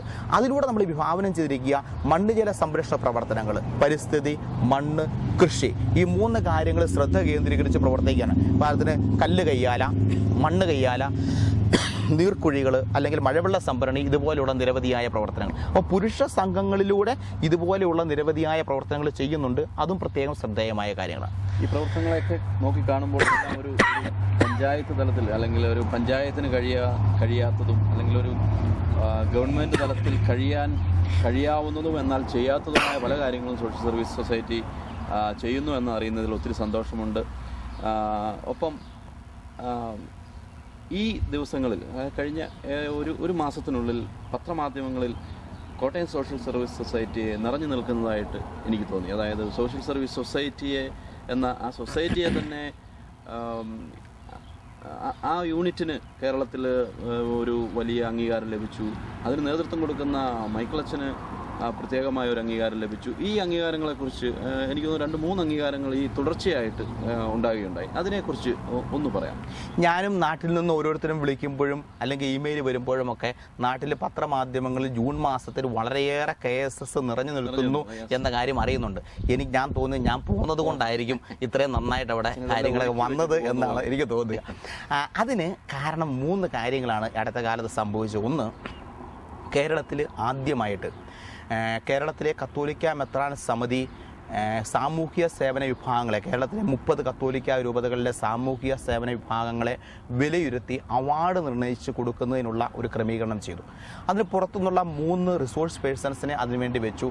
അവർ 12 ഘടകങ്ങളെ ആശ്രയിച്ച് വിലയിരുത്തിക്കൊണ്ട് നമ്മുടെ സാമൂഹ്യ സേവന വിഭാഗങ്ങളെ വിലയിരുത്തി. അവസാന റൗണ്ടിൽ വന്ന 3 സോഷ്യൽ സർവീസ് സൊസൈറ്റികളിൽ ഒന്ന് നമ്മുടേതായിരുന്നു. അതുകൊണ്ട് തന്നെ ഏതാനും ദിവസങ്ങൾ നീണ്ടു നിൽക്കുന്ന പഠനം അവർ നമ്മുടെ സോഷ്യൽ സർവീസ് സൊസൈറ്റിയിൽ വന്ന് നടത്തി. അതിനുശേഷം അവർ കണ്ടെത്തൽ അത് KCBCയുടെ ഈ സാമൂഹിക സേവന വിഭാഗത്തിന് സമർപ്പിച്ചു. ഏറ്റവും സന്തോഷത്തോടെയും അഭിമാനത്തോടെയും പറയട്ടെ, അവർ 3 പേര് 1000-ൽ മാർക്കിട്ട് വന്നപ്പോൾ തൊട്ടടുത്ത് വന്ന സാമൂഹ്യ സേവന വിഭാഗത്തെക്കാൾ 118 മാർക്കിനും ഏറെ മുന്നിലെത്തിയിട്ട് നമ്മുടെ സാമൂഹ്യ സേവന വിഭാഗം കേരളത്തിലെ ഏറ്റവും നല്ല മാതൃകാ സാമൂഹ്യ സേവന വിഭാഗമായിട്ട് തിരഞ്ഞെടുക്കപ്പെട്ടു. സ്വാഭാവികമായിട്ടും അതിനുള്ള ഒരു അംഗീകാരവും പ്രോത്സാഹനവും ആയിരിക്കാം. അംഗീകാരമായിട്ടാണ് ഞാൻ കരുതുന്നത്. കാരണം കേരളത്തിൽ എത്രയോ സോഷ്യൽ സർവീസസ്, അതും ഈ രൂപതകളുടെ കീഴിൽ തന്നെ, അതിൽ നമുക്ക് കിട്ടുക എന്ന് പറയുന്നത് വളരെ വലിയൊരു സന്തോഷകരമാണ് തീർച്ചയായും. പിന്നെ നമ്മുടെ ഒരു ക്രൈസ്തവ സാക്ഷ്യ പ്രവർത്തനത്തിന്റെ ഒരു ഇതുമാണ് നമ്മുടെ ഒരു സമുദായത്തിൽ ഒതുങ്ങുന്ന പ്രവർത്തനങ്ങളല്ല, ഇത് എല്ലാവരിലും എത്തുന്നു എന്നുള്ളതാണ്. ഇപ്പോൾ ഈ പറഞ്ഞ പ്രോഗ്രാമുകളുടെ എല്ലാം പിന്നിൽ എനിക്കറിയാവുന്ന ഒരു സത്യമുണ്ട്. ചൈതന്യയിൽ ജ്ഞാനായ സമുദായത്തിനൊക്കെ പുറത്തുള്ള ഒരുപാട് ആളുകൾ സോഷ്യൽ സർവീസ് സൊസൈറ്റിയുമായി ബന്ധപ്പെട്ട് ജോലി ചെയ്യുന്ന ഒരുപാട് ആളുകളെ അറിയാം. അതൊക്കെ ഒരു വലിയ ഒരു സാക്ഷ്യമാണ്. മറ്റുള്ളവർക്ക് കൊടുക്കാൻ നമുക്ക് സാധിക്കുന്ന തൊഴിലവസരങ്ങൾ സൃഷ്ടിക്കുക എന്ന് പറയുന്നതൊക്കെ വലിയ സാക്ഷ്യമാണ്. ഓക്കെ, അതുപോലെ അച്ഛന് എന്തോ വലിയൊരു അവാർഡ് അച്ഛൻ്റെ പ്രവർത്തനങ്ങൾക്ക്. തീർച്ചയായും അതിലേക്ക് വരാം. വ്യക്തിപരമായ കാര്യങ്ങൾക്ക് വലിയ പ്രാധാന്യമില്ല എങ്കിൽ കൂടി പറഞ്ഞ ഒരു കാര്യത്തെക്കുറിച്ച് ഞാനൊന്ന് സൂചിപ്പിച്ചോട്ട്, ജോലി കൊടുക്കുന്ന കാര്യം. സാമൂഹ്യ സേവന വിഭാഗത്തിൻ്റെ ചുമതല വഹിക്കുമ്പോൾ, ചൈതന്യയുടെ ചുമതല വഹിക്കുമ്പോൾ ഞാൻ പ്രാധാന്യം കൊടുത്ത് ശ്രദ്ധിച്ചിട്ടുള്ള ഒരു കാര്യം, ഇന്ന് വരെ ചൈതന്യയിൽ ജോലി അന്വേഷിച്ച് വന്നിട്ടുള്ള ഒരാൾക്ക് പോലും ജോലി കൊടുക്കാതിരുന്നിട്ടുള്ള സാഹചര്യം ഉണ്ടായിട്ടില്ല. അതെനിക്ക് ബോധ്യമാണ്. ആര് വന്നാലും പറയും, ഏതെങ്കിലും പല വഴികൾ ചൂണ്ടിക്കാണിക്കും, അതിലേതെങ്കിലും ഒരു സ്ഥലത്ത് ജോലി ചെയ്തോളാൻ പറയും. ആർക്കും വെറുതെ പൈസ കൊടുത്തിട്ടുള്ള പരിപാടിയും ഇല്ല, അതും പറഞ്ഞേക്കാം. അതുകൊണ്ട് പൈസ വെറുതെ കൊടുക്കില്ല, പക്ഷേ തൊഴിലവസരങ്ങൾ എല്ലാവർക്കും കൊടുക്കും. നമ്മളെല്ലാവർക്കും, ഉദാഹരണത്തിന് നമ്മുടെ വനിതകളുടെ സ്വാശ്രയ ക്യാൻറ്റീനിലാണ് 3 വികലാംഗർ ജോലി ചെയ്യുന്നുണ്ട്. ചൈതന്യയുടെ KSSന്റെ ഓഫീസിലാണ് 5 ഡെഫാൻഡം കുട്ടികളാണ് ജോലി ചെയ്യുക. അപ്പം എല്ലായിടത്തും നമ്മുടെ ചൈതന്യ റിസപ്ഷൻ ഇരിക്കുന്ന പയ്യനെ വളരെ പരിചയമുള്ളതാണല്ലോ. അപ്പം അങ്ങനെ വളരെ വൈകല്യമുള്ളവർക്കും ഏത് അവസ്ഥകളുള്ളവർക്കും പ്രാധാന്യം കൊടുത്ത് ജോലി കൊടുക്കാൻ ശ്രദ്ധിക്കുന്നു എന്നുള്ളത് നമ്മുടെ പ്രവർത്തനത്തിൻ്റെ ഒരു പ്രധാന ഭാഗമാണ്. ഒരു പക്ഷേ ഇതൊക്കെ ആയിരിക്കാം സാജു നേരത്തെ സൂചിപ്പിച്ചതുപോലെ നമ്മുടെ പ്രവർത്തനങ്ങൾ ഈ ജാതി മത വർഗ്ഗ വർണ്ണ വ്യത്യാസമില്ലാതെ, വേർതിരിവില്ലാതെ, അല്ലെങ്കിൽ നമ്മുടെ ഓഫീസിൽ ഉൾപ്പെടെ നമ്മൾ ധൈര്യത്തോടെ ഒരു മുസ്ലിം സഹോദരനെ നമ്മുടെ ചൈതന്യയുടെ ചീഫ് റിസപ്ഷനിസ്റ്റാക്കി നമ്മൾ ജോലി കൊടുത്തതാണ്. അങ്ങനെ നമ്മൾ പ്രത്യേകതകളില്ലാതെയും വേർതിരിവില്ലാതെയും കൈകാര്യം ചെയ്യുന്നതുകൊണ്ടാവാം മാധ്യമങ്ങൾ ഒരു പക്ഷേ ഇത്രയേറെ നമ്മളെ ശ്രദ്ധിച്ചത്, അല്ലെങ്കിൽ നമ്മുടെ പ്രവർത്തനത്തെ അംഗീകരിക്കുന്നത്. അത് രൂപതയ്ക്ക് ശതാബ്ദി വർഷത്തിൽ ലഭിച്ച അംഗീകാരമായിട്ടാണെന്ന് ഞങ്ങൾ വളരെ അതിശയിപ്പിക്കുന്ന ഒരു കാര്യം. മംഗളം ദിനപത്രം സൺഡേ സപ്ലിമെന്റിൽ നമ്മളെ ഒരു പ്രധാന വിഷയമായിട്ട് എടുത്തിട്ട് നമ്മളെക്കുറിച്ച് ഒരു വലിയ നിശബ്ദ വിപ്ലവം എന്ന പേരിൽ ഒരു സപ്ലിമെന്റ് മാറ്റർ തന്നെ അവർ ചെയ്തു. വനിതയിൽ നമ്മളെക്കുറിച്ചുള്ള പ്രവർത്തനങ്ങളെക്കുറിച്ചുള്ള വലിയ ഇത് വന്നു. അതൊക്കെ സാജു സൂചിപ്പിച്ചതുപോലെ മറ്റ് ദൃശ്യമാധ്യമങ്ങളിൽ വരുന്നത് ഒക്കെ അവർ ഈ പ്രവർത്തനത്തെ വേറിട്ട് കാണുവാനായിട്ട് ആഗ്രഹിച്ചു വരുന്നതിൻ്റെ ഒരു ഭാഗമായിട്ട് കൂടിയായിരിക്കാം. അപ്പോൾ അതുകൊണ്ട് ഇത് നമുക്ക് ഒരു വെല്ലുവിളി കൂടിയാണ്. ഇനിയും ഈ സമൂഹത്തിൽ ഒത്തിരിയേറെ പേര് വേദനകളും ദുരിതങ്ങളും അനുഭവിക്കുന്നവരുണ്ട്. അവർക്ക് വേണ്ടി ഇനിയും ശുശ്രൂഷ ചെയ്യുവാനുള്ള ഉത്തരവാദിത്വം നമുക്കുണ്ട് എന്ന് നമ്മെ അനുസ്മരിപ്പിക്കുകയാണ്. ഞാൻ തായ്പേയിൽ വെച്ച് നടന്ന ഏഷ്യയിലെ എല്ലാ കത്തോലിക്ക രൂപതകളുടെയും സാമൂഹ്യ സേവന വിഭാഗത്തിൻ്റെ ഡയറക്ടർമാരുടെ ധ്യാനം വത്തിക്കാൻ സംഘടിപ്പിച്ചപ്പോൾ 2 വർഷം മുമ്പ് അതിൽ പങ്കെടുക്കുകയുണ്ടായി. അവിടെ ഞങ്ങൾക്ക് പറഞ്ഞു തന്ന ഒരു കാര്യം ഗോസ്പൽ ഓഫ് 5 ഫിംഗേഴ്സ് എന്ന തത്വമാണ്. ഗോസ്പൽ ഓഫ് 5 ഫിംഗേഴ്സ് എന്ന് പറയുന്നത് മത്തായിയുടെ സുവിശേഷം 25-ാം അധ്യായത്തിൽ 40-ാം വാക്യമാണ്. You did it for me. അപ്പം നീ ഇത് എനിക്ക് വേണ്ടി തന്നെയാണ് ചെയ്തത്. നമ്മുടെ ജീവിതത്തിൽ ചെയ്യുന്ന കാര്യങ്ങളെല്ലാം ദൈവത്തിന് വേണ്ടിയാണ് എന്നുള്ളതാണ് നമ്മൾ ഗോസ്പൽ ഓഫ് 5 ഫിംഗേഴ്സ് എന്ന തത്വത്തിലൂടെ ഞങ്ങളെ പഠിപ്പിച്ചു വിടാനായിട്ട് ശ്രമിച്ചത്. അപ്പോൾ ഇതെല്ലാം ചെയ്യുന്നത് ദൈവത്തിന് വേണ്ടിയാണ്. അപ്പോൾ ദൈവമഹത്വത്തിനായിട്ട് ചെയ്യുന്ന പ്രവർത്തനങ്ങളിൽ ഞാൻ അല്ലെങ്കിൽ മറ്റൊരാൾ, ഞാനാകണമെന്നില്ല വേറൊരാളാകട്ടെ, ഡയറക്ടറോ അല്ലെങ്കിൽ നേതൃസ്ഥാനത്ത് വരുന്നവരോ ഒരു ഉപകരണമായി മാറുന്നു എന്ന് മാത്രം. ആ ഉപകരണമായി മാറുവാനായിട്ട് അവസരം ലഭിച്ചപ്പോൾ ആ ഉപകരണം തുരുമ്പ് പിടിച്ചു പോകാതെയും ഉപകരണത്തിന് ഒരു എൻകറേജ്മെൻ്റ് ആയിട്ടും ആയിരിക്കാം ഒരുപക്ഷെ ഇതുപോലുള്ള ചെറിയ ചെറിയ അംഗീകാരങ്ങൾ കിട്ടുന്നത്. അതിൽ ഞാൻ പോരുന്ന അന്ന് വൈകുന്നേരം എനിക്ക് ഫാക്സ് കിട്ടിയ ഒരു ഉപഹാരമാണ് അല്ലെങ്കിൽ പുരസ്കാരമാണ് ദേശീയ പരിസ്ഥിതി കോൺഗ്രസ് പരിസ്ഥിതി ദിനത്തിൽ പരിസ്ഥിതി വികസന പ്രവർത്തനങ്ങൾക്ക് മാതൃകാപരമായ പ്രവർത്തനം നടത്തിയ ഒരു വ്യക്തിയെ ആദരിക്കുന്നതിൻ്റെ ഭാഗമായിട്ട് ഒരു കത്തോലിക്ക വൈദികനായ എന്നെ അവരുടെ അവാർഡ് ജേതാവായിട്ട് തിരഞ്ഞെടുത്തു. അത് ജൂൺ മാസം 5-ാം തീയതി അവിടെ കോട്ടയത്ത് വെച്ച് അവാർഡ് നൽകി ഓഫീസിൽ നിന്ന് പ്രതിനിധികൾ പോയിട്ട് അവാർഡ് സ്വീകരിക്കുകയുണ്ടായി. മറ്റൊന്നുള്ളത്, നമുക്ക് ഈ അന്തർദേശീയ മീറ്റിങ്ങിൽ പ്രബന്ധം അവതരിപ്പിക്കാൻ അവർക്ക് ലഭിച്ചതും തീർച്ചയായും വലിയൊരു ഭാഗ്യം തന്നെയാണ്. അപ്പം അങ്ങനെ നിരവധിയായ കാര്യങ്ങൾ വരുന്നത് എന്ന് പറയുന്നത് ഈ പ്രസ്ഥാനത്തിലൂടെയുള്ള പ്രവർത്തനങ്ങൾക്ക് ലഭിക്കുന്ന പ്രസ്ഥാനത്തിന് ലഭിക്കുന്ന ഒരു പ്രോത്സാഹനം തന്നെയായിട്ട് ഞാൻ കാണുന്നു. സ്വാഭാവികമായിട്ടും ഞാനതിന് ഉപകരണമാകുന്നു എന്നുള്ള മാത്രം. ഒരു കാര്യം പ്രത്യേകമായിട്ട് പ്രവർത്തന സംവിധാനത്തിൽ ശ്രദ്ധിക്കുന്നത് നമ്മുടെ പ്രവർത്തനത്തിലെ പങ്കാളിത്ത സ്വഭാവമാണ്. എല്ലാ ചൊവ്വാഴ്ചയും രാവിലെ 27 പേര് സാമൂഹ്യ പ്രവർത്തനത്തിൽ ബിരുദാനന്തര ബിരുദം നേടിയവർ KSSന്റെ ഓഫീസിൽ പ്രവർത്തിക്കുന്നവരുണ്ട്. അപ്പം ഈ എല്ലാ ചൊവ്വാഴ്ചയും രാവിലെ 9:30 സ്റ്റാഫ് മീറ്റിംഗ് ഉണ്ട്. തുടർന്ന് എല്ലാ ബുധനാഴ്ചയും ഓരോ 8 മേഖലകളായിട്ട് തിരിച്ചിരിക്കുകയാണ്.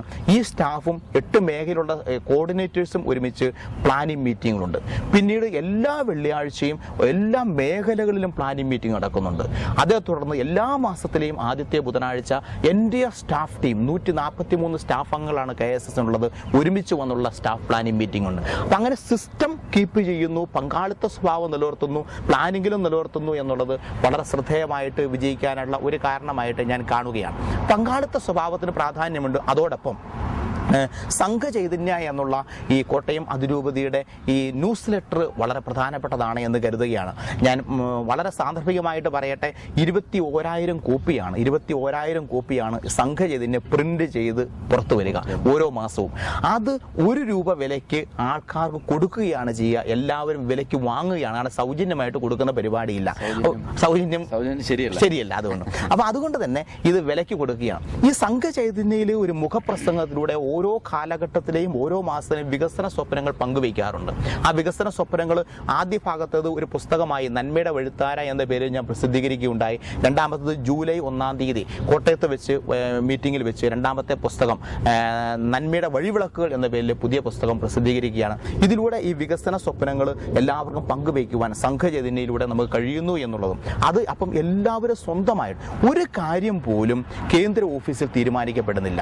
എല്ലാം അതാത് പ്രസ്ഥാനങ്ങളിലും സംഘങ്ങളിലുമാണ് തീരുമാനിക്കപ്പെടുക. അപ്പോൾ ഈ സംഘചൈതന്യയിലൂടെ എന്തെല്ലാം പ്രവർത്തന സാധ്യതകളുണ്ടോ അതെല്ലാം അറിയിക്കും, അവർ ചർച്ച ചെയ്യും. അർഹിക്കപ്പെടുന്ന ഗുണഭോക്താവിനെ അവർ തന്നെ തിരഞ്ഞെടുക്കുന്നു. അതാണ് നമ്മുടെ പ്രവർത്തനത്തിലെ അതുകൊണ്ടാണ് ഈ പ്രവർത്തനത്തിൽ ഒരിക്കൽ പോലും നമ്മൾ ഒരാൾക്ക് ആനുകൂല്യം കൊടുത്തെന്നോ ആനുകൂല്യം കൊടുത്തില്ലെന്നോ യാതൊരു ഉണ്ടാവുന്നില്ല. അതാണ് നമ്മൾ പഞ്ചായത്തുകളുടെ കാര്യം പറഞ്ഞാൽ ഇതിലേക്ക് സാജു ചോദ്യം കൊണ്ടുവന്നത്. പഞ്ചായത്തുകളുമായുള്ള വരുന്ന വ്യത്യാസം അതാണ്. ഞാൻ എനിക്ക് സ്വാധീനമുള്ള എനിക്ക് വോട്ട് ചെയ്ത ഒരു വ്യക്തിയെ സഹായിക്കാൻ എളുപ്പമാണ്. അതുകൊണ്ട് അതോടൊപ്പം തന്നെ ഗ്രാമസഭ വേണ്ട രീതിയിലൊക്കെ ചെയ്യാം.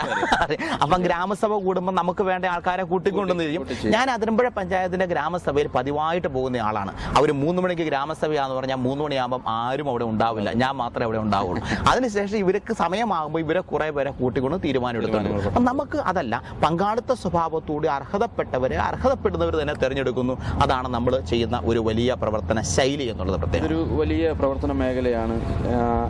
അതുപോലെ തന്നെ ഒപ്പം നിൽക്കുന്ന ഒരു വസ്തുതയാണ് കോട്ടയം രൂപതയുടെ ഭരണസിരാകേന്ദ്രം എന്ന ചൈതന്യ പാസ്റ്റർ സെന്ററിന്റെ ഡയറക്ടർ പദവി. എനിക്കറിയാം, ഞാനൊക്കെ കഴിഞ്ഞ 6 വർഷക്കാലം KCYL എന്ന സംഘടനയുടെ നേതൃത്വ രംഗത്ത് പ്രവർത്തിച്ചപ്പോൾ ഏറ്റവും കൂടുതൽ ആ 6 വർഷക്കാലം എൻ്റെ ജീവിതത്തിൽ സമയം ചെലവഴിച്ചത് എവിടെയെന്ന് ചോദിച്ചാൽ അത് ചൈതന്യ ഭാഷ സെൻ്ററിലാണെന്ന് പറയാതെ മറ്റു മാർഗമില്ല. പലപ്പോഴും രാത്രികളിലും പകലും ഒക്കെ എപ്പോഴും അവിടെ വന്ന് പ്രവർത്തനങ്ങളുടെ ഏകീകരിക്കുകയും വളരെ ഏറ്റവും അധികം ചൈതന്യ എൻ്റെ ഒരു കരിയർ ബിൽഡിങ്ങിൽ തന്നെ ചൈതന്യ ഏറ്റവും അധികം ഉപയോഗിച്ച വ്യക്തിയാണ്. ക്യാമ്പുകൾ, അതുപോലുള്ള വ്യക്തിത്വ വികസന പരിപാടികളിലൊക്കെ പങ്കെടുത്തത് ചൈതന്യയിലൂടെയാണ്. അപ്പോൾ ചൈതന്യ എന്ന് പറയുന്നത് KCYL പോലുള്ള കോട്ടയം രൂപതയിലെ ഏത് പ്രസ്ഥാനവും അല്ലെങ്കിൽ ഏത് ഭരണരംഗത്തെ ഏത് സംഗതി ആയാലും ആരായാലും ചൈതന്യയിലൂടെ കടന്നു വരാത്തവരാരുമില്ല. വിദേശത്തുള്ളവർ പോലും എത്തിയാൽ ചൈതന്യയിൽ പോവുക, പല കാര്യങ്ങളും സാധിക്കണമെങ്കിൽ ചൈതന്യയിൽ എത്തുക എന്ന് പറയുന്നത്. അപ്പോൾ അത് ഇപ്പോൾ ഒരു ജില്ലയെ സംബന്ധിച്ചിടത്തോളം കളക്ടറേറ്റാണ് എല്ലാ ആളുകളുടെയും ഒരു വലിയ ഭരണസ്ഥിരാ കേന്ദ്രമെങ്കിൽ കോട്ടയം രൂപതയെ സംബന്ധിച്ചിടത്തോളം ചൈതന്യമാണ്. അപ്പോൾ ആ ചൈതന്യയുടെ ഡയറക്ടർ പദവിയിൽ ഇപ്പോൾ വളരെയധികം വിശദീകരിച്ച KSSൻ്റെ പ്രവർത്തനങ്ങൾക്കൊപ്പം തന്നെ ഈ ഭരണസ്ഥിരാ കേന്ദ്രത്തിൻ്റെ നേതൃത്വവും എങ്ങനെ കൊണ്ടുപോകുന്നു, അതുപോലെ കോട്ടയം സോഷ്യൽ സർവീസ് സൊസൈറ്റിക്കും ഇതിനുമൊക്കെ നമ്മുടെ അഭിയന്തി ഉന്നശ്ശേരി പിതാവ്, മൂലക്കാട്ട് പിതാവ്, ഭണ്ഡാരശ്ശേരി പിതാവ് അവരൊക്കെ വളരെയധികം അച്ഛനെ സഹായിക്കുന്നു, അച്ഛനെ സ്നേഹിക്കുന്നു, അച്ഛനെ പ്രോത്സാഹിപ്പിക്കുന്നു എന്ന് പലപ്പോഴും പലരും പറഞ്ഞ് ഞാൻ കേൾക്കുന്നു, അച്ഛനിലൂടെയും അറിയാറുണ്ട്. അപ്പോൾ ഇതൊക്കെ ഒന്ന് വിശദീകരിക്കാമോ? നമ്മുടെ ചൈതന്യയുടെ പശ്ചാത്തലം എന്താണ്, അവിടെ എന്തൊക്കെയാണ് സംഭവിക്കുന്നത്, അതുപോലെ നമ്മുടെ അഭിവന്തി പിതാക്കന്മാർ ഇത്രയധികം ഉത്തരവാദിത്വങ്ങൾ ഇത്രയധികം വിശ്വാസത്തോടെ അങ്ങേ ഏൽപ്പിക്കുന്നത് എന്താണ്? ഇങ്ങനെയൊക്കെയുള്ള കാര്യങ്ങൾ ഞങ്ങൾക്കൊക്കെ ഒന്ന് അറിഞ്ഞാൽ കൊള്ളാം. കാരണം ഇതിൻ്റെ പിന്നിലെ രഹസ്യങ്ങൾ അല്ലെങ്കിൽ ഇത്രയേറെ പ്രീതി എങ്ങനെ സമ്പാദിക്കുന്നുവെന്ന്.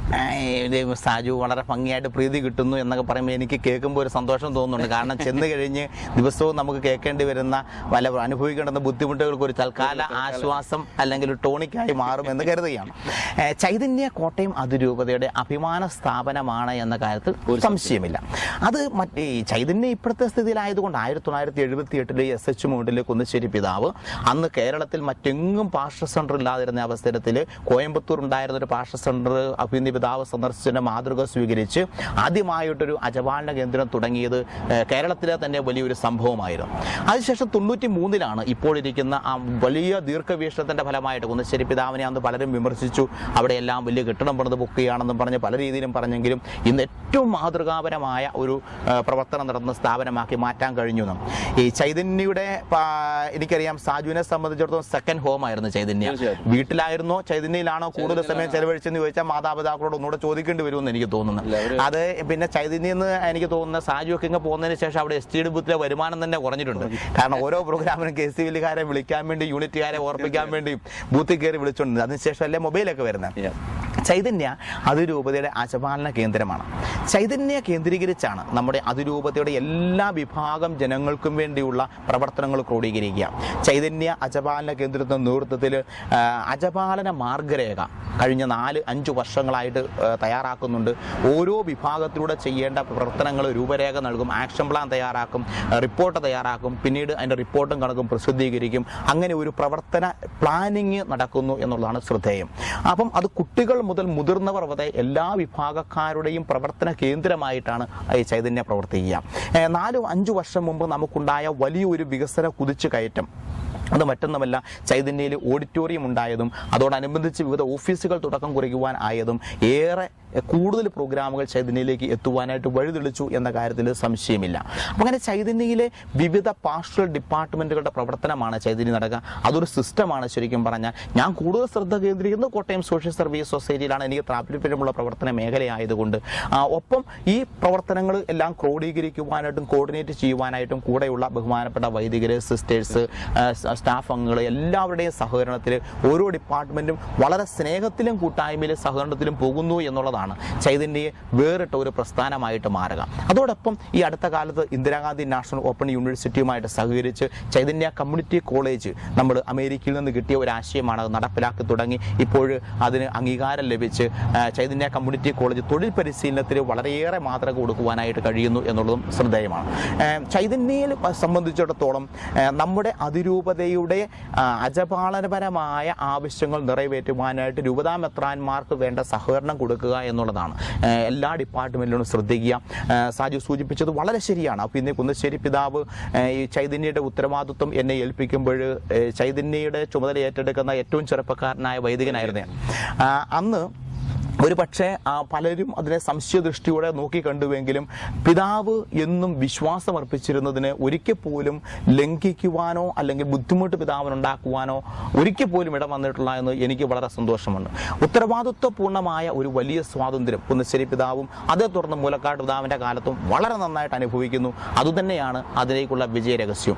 അതോടൊപ്പം നമ്മൾ എല്ലാ കാര്യങ്ങളും അഭിനന്ദ പിതാക്കന്മാരുടെ അനുവാദത്തോടെയും അതോടൊപ്പം തന്നെ അവരുടെ ദർശനത്തിനൊപ്പിച്ചും ചെയ്യുവാൻ ശ്രമിക്കുന്നു, സഭയുടെ കാഴ്ചപ്പാട് നടപ്പാക്കാൻ ശ്രമിക്കുന്നു എന്നുള്ളതാണ് ഇതിലൂടെ നടക്കുന്ന ഒരു നിർദ്ദേശങ്ങൾക്ക് നമുക്ക് നടപ്പാൻ ശ്രമിക്കുന്നു. അതുകൊണ്ട് അവരുടെ നേതൃത്വം അവരുടെ കാഴ്ചപ്പാട് നടപ്പിലാക്കാൻ ശ്രമിക്കുന്ന ഒരു വിജാഗിരിയായി പ്രവർത്തിക്കുവാൻ കഴിയുന്നു എന്നുള്ളത് തീർച്ചയായും സന്തോഷകരമായ അനുഭവമാണ്. ഇപ്പോൾ നമുക്കറിയാം കോട്ടയം രൂപതയിലെ പിതാക്കന്മാർ മുതൽ വൈദികർ മുതൽ സന്യാസികൾ മുതൽ എല്ലാ ജനങ്ങളും ഒന്നടങ്കം ഒരു ശതാബ്ദിയുടെ ലഹരിയിലാണ്. ഈ ശതാബ്ദി ലഹരി നമ്മളിലെല്ലാം പകർന്നിരിക്കും. ഇപ്പം ഞങ്ങളൊക്കെ തന്നെ ഇവിടെ അമേരിക്കയിൽ ചിക്കാഗോയിൽ ഇറങ്ങുമ്പോൾ ശതാബ്ദിയെല്ലാം തത്സമയം കാണിക്കുന്നുണ്ടല്ലോ എന്നുള്ള ചോദ്യങ്ങൾ വന്നു തുടങ്ങി. ഞങ്ങൾക്കതിപ്പോൾ അതൊരു ഉത്തരവാദിത്വം നിറഞ്ഞ ഒരു ജോലിയാകും എന്നുള്ള ഒരു പ്രതീക്ഷ. ഇപ്പം ഞാനും നമ്മുടെ ഇപ്പോൾ ഈ ക്യാമറ ഈ ഇന്റർവ്യൂ തന്നെ ഷൂട്ട് ചെയ്തുകൊണ്ടിരിക്കുന്ന നമ്മുടെ അനിൽ മറ്റത്തിക്കുന്നതിലൊക്കെ ഞങ്ങളൊക്കെ ഇപ്പോൾ അതിനെക്കുറിച്ചാണ് പലപ്പോഴും ചിന്തിക്കുന്നത്. കാരണം പലരും ഇത് ചോദിക്കുന്നുണ്ട്. അപ്പോൾ അതിൻ്റെ ഇത്രയും വലിയ, എനിക്ക് തോന്നുന്നത് കോട്ടയം രൂപതകൾ വീണ്ടും ഒരു ചരിത്രം സൃഷ്ടിക്കുകയാണ്. ഇന്ത്യയിൽ നമുക്ക് ലഭിക്കാവുന്ന ഏറ്റവും വലിയ ഗസ്റ്റ്, ഇന്ത്യയുടെ പ്രസിഡന്റ് പ്രതിഭാ പാട്ടീൽ പങ്കെടുക്കുന്ന കോട്ടയം രൂപതയുടെ ശതാബ്ദിയുടെ പ്രസക്തി വളരെ വലുതാണ്. അപ്പോൾ അത്രയും വലിയ പ്രസക്തിയുള്ള ഈ വലിയ ശതാബ്ദിയുടെ സെക്രട്ടറി എന്ന നിലയിൽ, അതായത് സെക്രട്ടറി എന്ന് പറയുമ്പോൾ എനിക്കറിയാം ഒരു ക്യാരംസ് ബോർഡിൻ്റെ നടുക്കത്തെ പോയിന്റ് പോലെയാണ്. എല്ലാവരെയും ഏകീകരിച്ച് ക്രോഡീകരിച്ച് പ്രവർത്തനങ്ങൾ കാര്യക്ഷമമായിട്ട് കൊണ്ടുപോകേണ്ട ഒരു ഉത്തരവാദിത്വം അച്ഛനിൽ വീണ്ടും വന്നിരിക്കുകയാണ്. അപ്പോൾ ആ തലത്തിലേക്ക് നമുക്കൊന്ന് ചിന്തിച്ചാൽ ശതാബ്ദിയുടെ ഇന്നുവരെയുള്ള പ്രവർത്തനങ്ങൾ വളരെ വിജയമാണ്. കൊറോണ തലങ്ങളിലൊക്കെ നടന്ന എല്ലാ പരിപാടികളിലും ആയിരക്കണക്കിന് ആളുകളാണ് ജ്ഞാനായ സ്പിരിറ്റ് അതൊരു സ്പന്ദനമാക്കിക്കൊണ്ട് ഹൃദയത്തിലേറ്റുകൊണ്ട് ഒപ്പം നിന്ന് പരിപാടികൾ വിജയിപ്പിക്കുന്നു. ആ ഒരു മുന്നേറ്റം ഇനിയും ഉണ്ടാകുമെന്ന് നമുക്ക് സംശയമില്ല. അപ്പോൾ അതിനുള്ള ക്രമീകരണങ്ങൾ എന്തൊക്കെയാണ് ചെയ്തിരിക്കുന്നത് എന്നൊന്നും സെക്രട്ടറി എന്ന നിലയിൽ, ശതാബ്ദി ആഘോഷ കമ്മിറ്റിയുടെ വളരെ ഉത്തരവാദിത്വം നിറഞ്ഞ സെക്രട്ടറി എന്ന നിലയിൽ ഒന്നും പങ്കുവയ്ക്കും. ഈ ശതാബ്ദി ആഘോഷത്തിൻ്റെ പ്ലാനിങ്ങും പ്രവർത്തനവും ഒക്കെ ഇന്നും ഇന്നലെയും തുടങ്ങിയ ഒന്നല്ലോ സാജുവിനും അറിയാം. നമ്മൾ 2008 നമ്മൾ ഇത് എപ്പാർക്കിൽ അസംബ്ലി നടത്തിയപ്പോൾ അതിലെ പ്രധാന ചർച്ചാ വിഷയം തീർച്ചയായും ഇതിനെക്കുറിച്ചായിരുന്നു. അന്ന് അഭിനന്ദ മൂലക്കാട്ട് പിതാവ്, അഭിനന്ദ കുന്നശ്ശേരി പിതാവ് ഈ കാര്യത്തെക്കുറിച്ചുള്ള സൂചനകളും ആവശ്യങ്ങളും ആഹ്വാനങ്ങളും നൽകുകയും അതിൻ്റെ പ്രത്യേക ഉത്തരവാദിത്വം കൂടുതലായിട്ട് അഭിനന്ദ കൊച്ചുപിതാവിനെ പിന്നീട് ഏൽപ്പിക്കുകയും ചെയ്തതോടുകൂടി നമ്മൾ ഈ രീതിയിലുള്ള പ്രവർത്തനങ്ങൾ കൂടുതൽ നേരത്തെ തന്നെ മുന്നൊരുക്കം നടത്തിയിരുന്നു എന്നുള്ളത് ശ്രദ്ധേയമാണ്.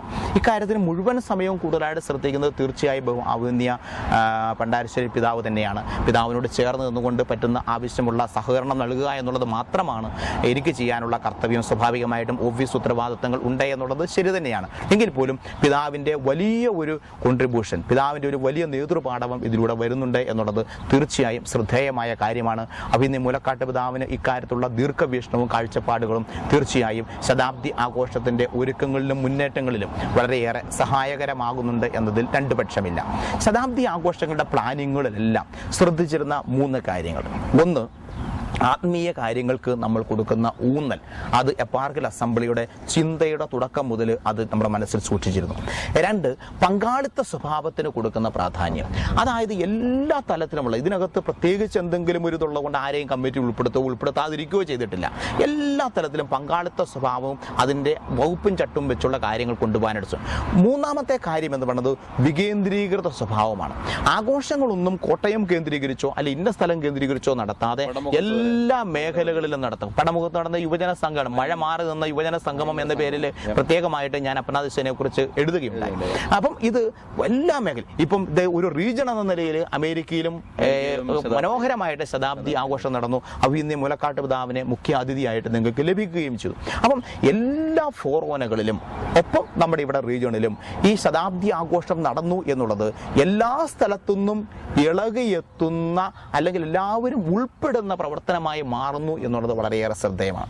ഒപ്പം ശതാബ്ദിയോടനുബന്ധിച്ച് നമ്മൾ നടത്തിക്കുന്ന 3 പ്രവർത്തനങ്ങൾ, സാമൂഹ്യ മുന്നേറ്റ പ്രവർത്തനങ്ങൾ ശ്രദ്ധേയമാണ്. ഒന്ന്, വിദ്യാഭ്യാസ ഫണ്ട്.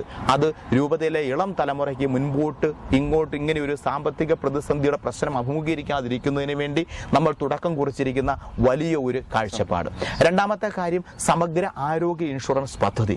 ഇപ്പം ഇതിനോടകം തന്നെ 2-3 കുടുംബങ്ങൾക്ക്, ഇപ്പം കഴിഞ്ഞ ദിവസം എനിക്ക് കിട്ടിയ വിവരമനുസരിച്ച് 3 കുടുംബങ്ങൾക്ക് അതിന് അപകടത്തിന്റെ ഫലമായിട്ട് മരണം സംഭവിച്ചതിന്റെ ഫലമായിട്ട് ആ കുടുംബങ്ങൾക്ക് സഹായഹസ്തം ലഭിക്കുകയുണ്ടായി. അപ്പൊ ആ 3ാമത്തെ കാര്യമാണ് എൻ്റെ സ്നേഹ വീട് എന്ന ഭവന നിർമ്മാണ പദ്ധതി.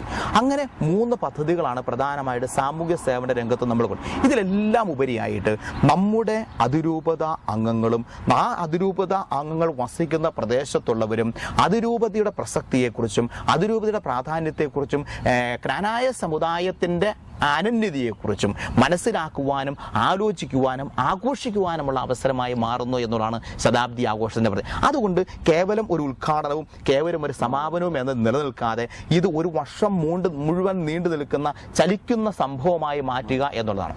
ഇതിനകത്ത് സ്വാഭാവികമായിട്ടും ഒത്തിരിയേറെ പേരുടെ കഷ്ടപ്പാടും പ്രയത്നവും സാമ്പത്തിക ചിലവുകളും ഉൾപ്പെട്ടിട്ടുണ്ട്. പക്ഷേ ഇത് വരും തലമുറയ്ക്ക് വേണ്ടി നമ്മൾ കൊടുക്കുന്ന വലിയ ഒരു ഇളക്കി പ്രതിഷ്ഠിക്കലാണ്, അല്ലെങ്കിൽ ഒരു വലിയൊരു ആഘോഷമാണ്, വലിയൊരു ഒരുക്കമാണ് എന്ന രീതിയിൽ ഇതിനെ കണ്ടാൽ തീർച്ചയായും സന്തോഷകരമാണ്. സമാപനത്തോടനുബന്ധിച്ച് നിരവധിയായ പ്രവർത്തനങ്ങൾ സാജു സൂചിപ്പിച്ചതുപോലെ പ്ലാൻ ചെയ്തിരിക്കുന്നു. അത് തീർച്ചയായും വിദേശത്തുള്ളവർ കൂടി പങ്കെടുക്കത്തക്ക രീതിയിൽ നമ്മൾ ഓഗസ്റ്റ് 21-ാം തീയതി നമുക്ക് ബഹുമാനപ്പെട്ട എബ്രാഹിം മുത്തോലത്തച്ഛൻ നമുക്ക് പൈതൃകമായി ലഭിച്ച ഭൂമി ലഭ്യമാക്കി അവിടെ നമ്മൾ 1 ഏക്കർ 65 സെന്റ് സ്ഥലത്ത് ചേർപ്പെങ്കിൽ ചൈതന്യയുടെ മാതൃകയിൽ തന്നെ നിർമ്മിക്കുന്ന 3 നിലയുള്ള ഈ സമരിറ്റൻ റിസോഴ്സ് സെന്ററിന്റെ ഉദ്ഘാടന കർമ്മവും ആശീർവാദ കർമ്മവും നടക്കുകയാണ്. അന്നേ ദിവസം തന്നെ നമ്മൾ പ്രത്യേകമായിട്ട് മിഷണറി സംഗമം നടത്തുന്നു. പിന്നെ പ്രവാസികൾക്ക് വേണ്ടിയുള്ള പ്രത്യേക പ്രോഗ്രാമുകൾ നടക്കുന്നു. ശതാബ്ദിയുടെ സമാപന റാലിയും സമ്മേളനവും നടക്കുന്നു. ഒപ്പം ഇതിന്റെ എല്ലാം പൂർത്തീകരണമായിട്ട് നമ്മൾ ബഹുമാനപ്പെട്ട പ്രസിഡന്റിന്റെ സാന്നിധ്യത്തിൽ പ്രസിഡന്റ് മുഖ്യ അതിഥിയായിട്ട് നമ്മുടെ വിദ്യാഭ്യാസ ഫണ്ടും അതോടൊപ്പം ഭവന നിർമ്മാണം ഉൾപ്പെടെയുള്ള പ്രവർത്തനങ്ങളുടെ സാമൂഹ്യ സമർപ്പണ പ്രവർത്തനങ്ങളുടെ ഒക്കെ ഉദ്ഘാടനം നിർവഹിക്കാനായിട്ട് ബഹുമാന്യായ ഇന്ത്യൻ പ്രസിഡന്റ് എത്തിച്ചേരാമെന്ന് പറയും. തീർച്ചയായും നമുക്ക് വലിയ സന്തോഷകരമായ കാര്യമാണ്. ഇതിനൊക്കെ നേരത്തെ തന്നെ മുന്നൊരുക്കങ്ങളും ക്രമീകരണങ്ങളും ചെയ്തിരുന്നത് കൊണ്ട് തന്നെ ഇതെല്ലാം നമുക്ക് സമയബന്ധിതമായിട്ട് പൂർത്തിയാക്കാൻ കഴിയുന്നു എന്നുള്ളതും സന്തോഷകരമാണ്. എല്ലാറ്റിനും അവസാനമായിട്ട് നമ്മൾ ഉദ്ദേശിക്കുക എല്ലാ വൈദികരും അല്ലെങ്കിൽ എല്ലാവരും ഒന്ന് ചേർന്ന് ഒരു കൃതജ്ഞതാ ബലിയോടുകൂടി അടുത്ത നൂറ്റാണ്ടിലേക്ക് നമ്മുടെ രൂപതയെ നയിക്കുവാനുള്ള കൃതജ്ഞതാ ബലിയോടുകൂടിയാണ് നമ്മൾ ആരംഭിച്ചത്. കൃതജ്ഞതാ ബലിയോട് അവസാനിപ്പിക്കുക. അങ്ങനെ ഒരു അടുത്ത നൂറ്റാണ്ടിലേക്ക് പുത്തൻ പ്രതീക്ഷയോടെ കാലെടുത്ത് വയ്ക്കാമെന്ന് നമ്മൾ കരുതുകയാണ്. സ്വാഭാവികമായിട്ടും സാജുവിന് യാതൊരു പ്രതീക്ഷയും വെച്ചിട്ട് കാര്യമില്ല. അടുത്ത നൂറ്റാണ്ടിൽ ഇങ്ങനെ ഒരു ശതാബ്ദി ആഘോഷിക്കാൻ പറ്റുന്നത് സാജു പ്രതീക്ഷിക്കേണ്ട, ഞാനും പ്രതീക്ഷിക്കുന്നില്ല. അപ്പോൾ അതുകൊണ്ട് അത് ഇത്തവണത്തെ നമ്മുടെ ആഘോഷം. പക്ഷെ ഒരു കാര്യം ഞാൻ പ്രത്യേകം പറയട്ടെ, ഇതിപ്പോൾ പരസ്യമായിട്ട് പറയുന്നത് കൊണ്ട് ഉത്തരവാദിത്വം കൂട്ടാൻ വേണ്ടിയാണ്. ഏത് കാര്യത്തിനും ടെൻഷൻ ഉണ്ടെങ്കിലേ കൂടുതൽ നന്നായിട്ട് വരികയുള്ളൂ. ഇക്കാര്യം കൂടുതൽ നന്നായിട്ട് എത്തിക്കുവാനായിട്ട് ഇപ്പോൾ തന്നെ ക്നാനായ വോയിസ് ഒരുക്കം തുടങ്ങണം. കാരണം നന്നായിട്ട് ചെയ്യുന്നുണ്ട്, എന്നാലും കൂടുതൽ ശ്രമിക്കുന്നത് ഉചിതമായിരിക്കും എന്ന കാര്യം കൂടി തീർച്ചയായിട്ടും. അത് കാരണം ഈ തലമുറയിൽ ഇന്ന് ജീവിച്ചിരിക്കുന്ന ആർക്കും ഇനിയൊരു ശതാബ്ദി കാണാനുള്ള ഭാഗ്യമില്ലാത്തതുകൊണ്ട് ഇത് ക്യാമറകളിലൊപ്പി എല്ലാവരുടെയും കൺമുൻപിൽ എത്തിക്കണം എന്നുള്ളതാണ് ഞങ്ങളുടെ മാക്സിമം. നമ്മുടെ സമുദായത്തിലെ ഭൂരിപക്ഷ ആളുകൾക്കും അവിടെ ഫിസിക്കലി എത്താൻ പറ്റാത്ത ആളുകളിൽ എത്തിക്കണം എന്നുള്ളതാണ് ഞങ്ങളുടെ ആഗ്രഹം. ഇനി അച്ഛൻ്റെയൊക്കെ സഹകരണം പോലെ ഇരിക്കും എല്ലാ പ്രവർത്തന മേഖലകളും. ഇതിനകത്ത് ഒരു വലിയ സന്തോഷമുള്ള കാര്യം, ക്നാനായ വോയിസ് ഇത്രയേറെ സ്വാധീനം ചെലുത്തുന്ന കാര്യം ഞാൻ മനസ്സിലാക്കിയത് ഒരു കഴിഞ്ഞ 6-7 മാസം കാർഷിക മേളയുടെ സമയം മുതലാണ്. കാർഷിക മേളയ്ക്ക് എത്രയോ വലിയ പിന്തുണയാണ് എല്ലാ സ്ഥലത്തുനിന്നുമായിട്ട് വന്നത്. ക്നാനായ വോയിസിലൂടെ കണ്ടു എന്ന് പറയും. അതുകൊണ്ട് പല സ്ഥലത്തും തിരുനാൾ പ്രസംഗങ്ങൾക്ക് പോകുന്ന അവസരത്തിൽ ഞാൻ നോക്കും ഇവിടെ ക്നാനായ വോയിസ് ഉണ്ടോ എന്നുള്ളത്. പ്രശ്നം എന്താണെന്ന് ചോദിച്ചാൽ തലേ ഞായറാഴ്ച പറഞ്ഞ ഏതെങ്കിലും ഉപമയോ ഉദാഹരണമോ തമാശോ ഒന്നും പിറ്റേ ഞായറാഴ്ച പറഞ്ഞ പിന്നെ ഇവിടുന്ന് വിളി വരുമ്പോഴും അല്ലെങ്കിൽ മെയ്മെയിൽ വരുമ്പോൾ വരും അത് ക്നാനായ വോയിസ് കണ്ട കാര്യം തന്നെയാണല്ലോ. അതുകൊണ്ട് നിങ്ങൾ ചെയ്യുന്ന സേവനം വളരെ വലുതാണ്. അതോടൊപ്പം ഞങ്ങൾക്കും ഇതുപോലുള്ള കാര്യങ്ങളിൽ കൂടുതൽ ശ്രദ്ധിക്കണമെന്ന് മനസ്സിലാക്കാനും ഇടപെടും. ഞങ്ങൾ ആളുകൾ നമ്മളെ സമുദായം നമ്മളെപ്പോഴും ചെറുപ്പം മുതൽ ഞാനൊക്കെ KCVയിൽ പ്രവർത്തിച്ച കാലം നമ്മളൊരു കുടുംബമാണ്. ക്നാനായ കുടുംബാംഗങ്ങളെ എന്ന് പ്രസംഗിച്ചു തുടങ്ങിയ പാരമ്പര്യമാണ് എനിക്കൊക്കെ ഉള്ളത്. അപ്പോൾ ഇതിനെ ഏറ്റവും കുടുംബം എന്ന് പറയുമ്പോൾ ഒരു ചെറിയ കൂട്ടായ്മ എന്നാണ് മനസ്സ്. അപ്പോൾ ഈ ലോകത്തിലുള്ള എല്ലാ ആളുകളെയും ഒരുമിച്ച് കൂട്ടി അതിലൊരു ചെറിയ മേഖലയിൽ നിന്നുകൊണ്ട് വലിയ കാര്യങ്ങൾ ചെയ്യുക എന്നുള്ള ഒരു ചെറിയ ലക്ഷ്യമാണ് ഞങ്ങൾ കുറേ ചെറുപ്പക്കാർ ഇതിൽ മുൻകൈ എടുത്തിരിക്കുന്നത്. ഇതൊരു ഒരുപക്ഷെ സേവനമെന്ന് വേണേൽ പറയാം, അല്ലെങ്കിൽ ഇതൊരു ഞങ്ങളുടെ ഒരു ലഹരി എന്ന് വേണേൽ പറയാം. എങ്കിലും ഒരല്പം ഇത് നമ്മുടെ വിഷയമല്ല. അച്ഛൻ എന്ന മഹത്തായ വ്യക്തിയെ ഇൻ്റർവ്യൂ ചെയ്യുമ്പോൾ ഇത് പറയുന്നത് ശരിയല്ല. എങ്കിലും അച്ഛൻ്റെ അല്പം സ്വകാര്യതയിലേക്ക് കടക്കാൻ ഞാൻ ഉദ്ദേശിക്കുന്നു.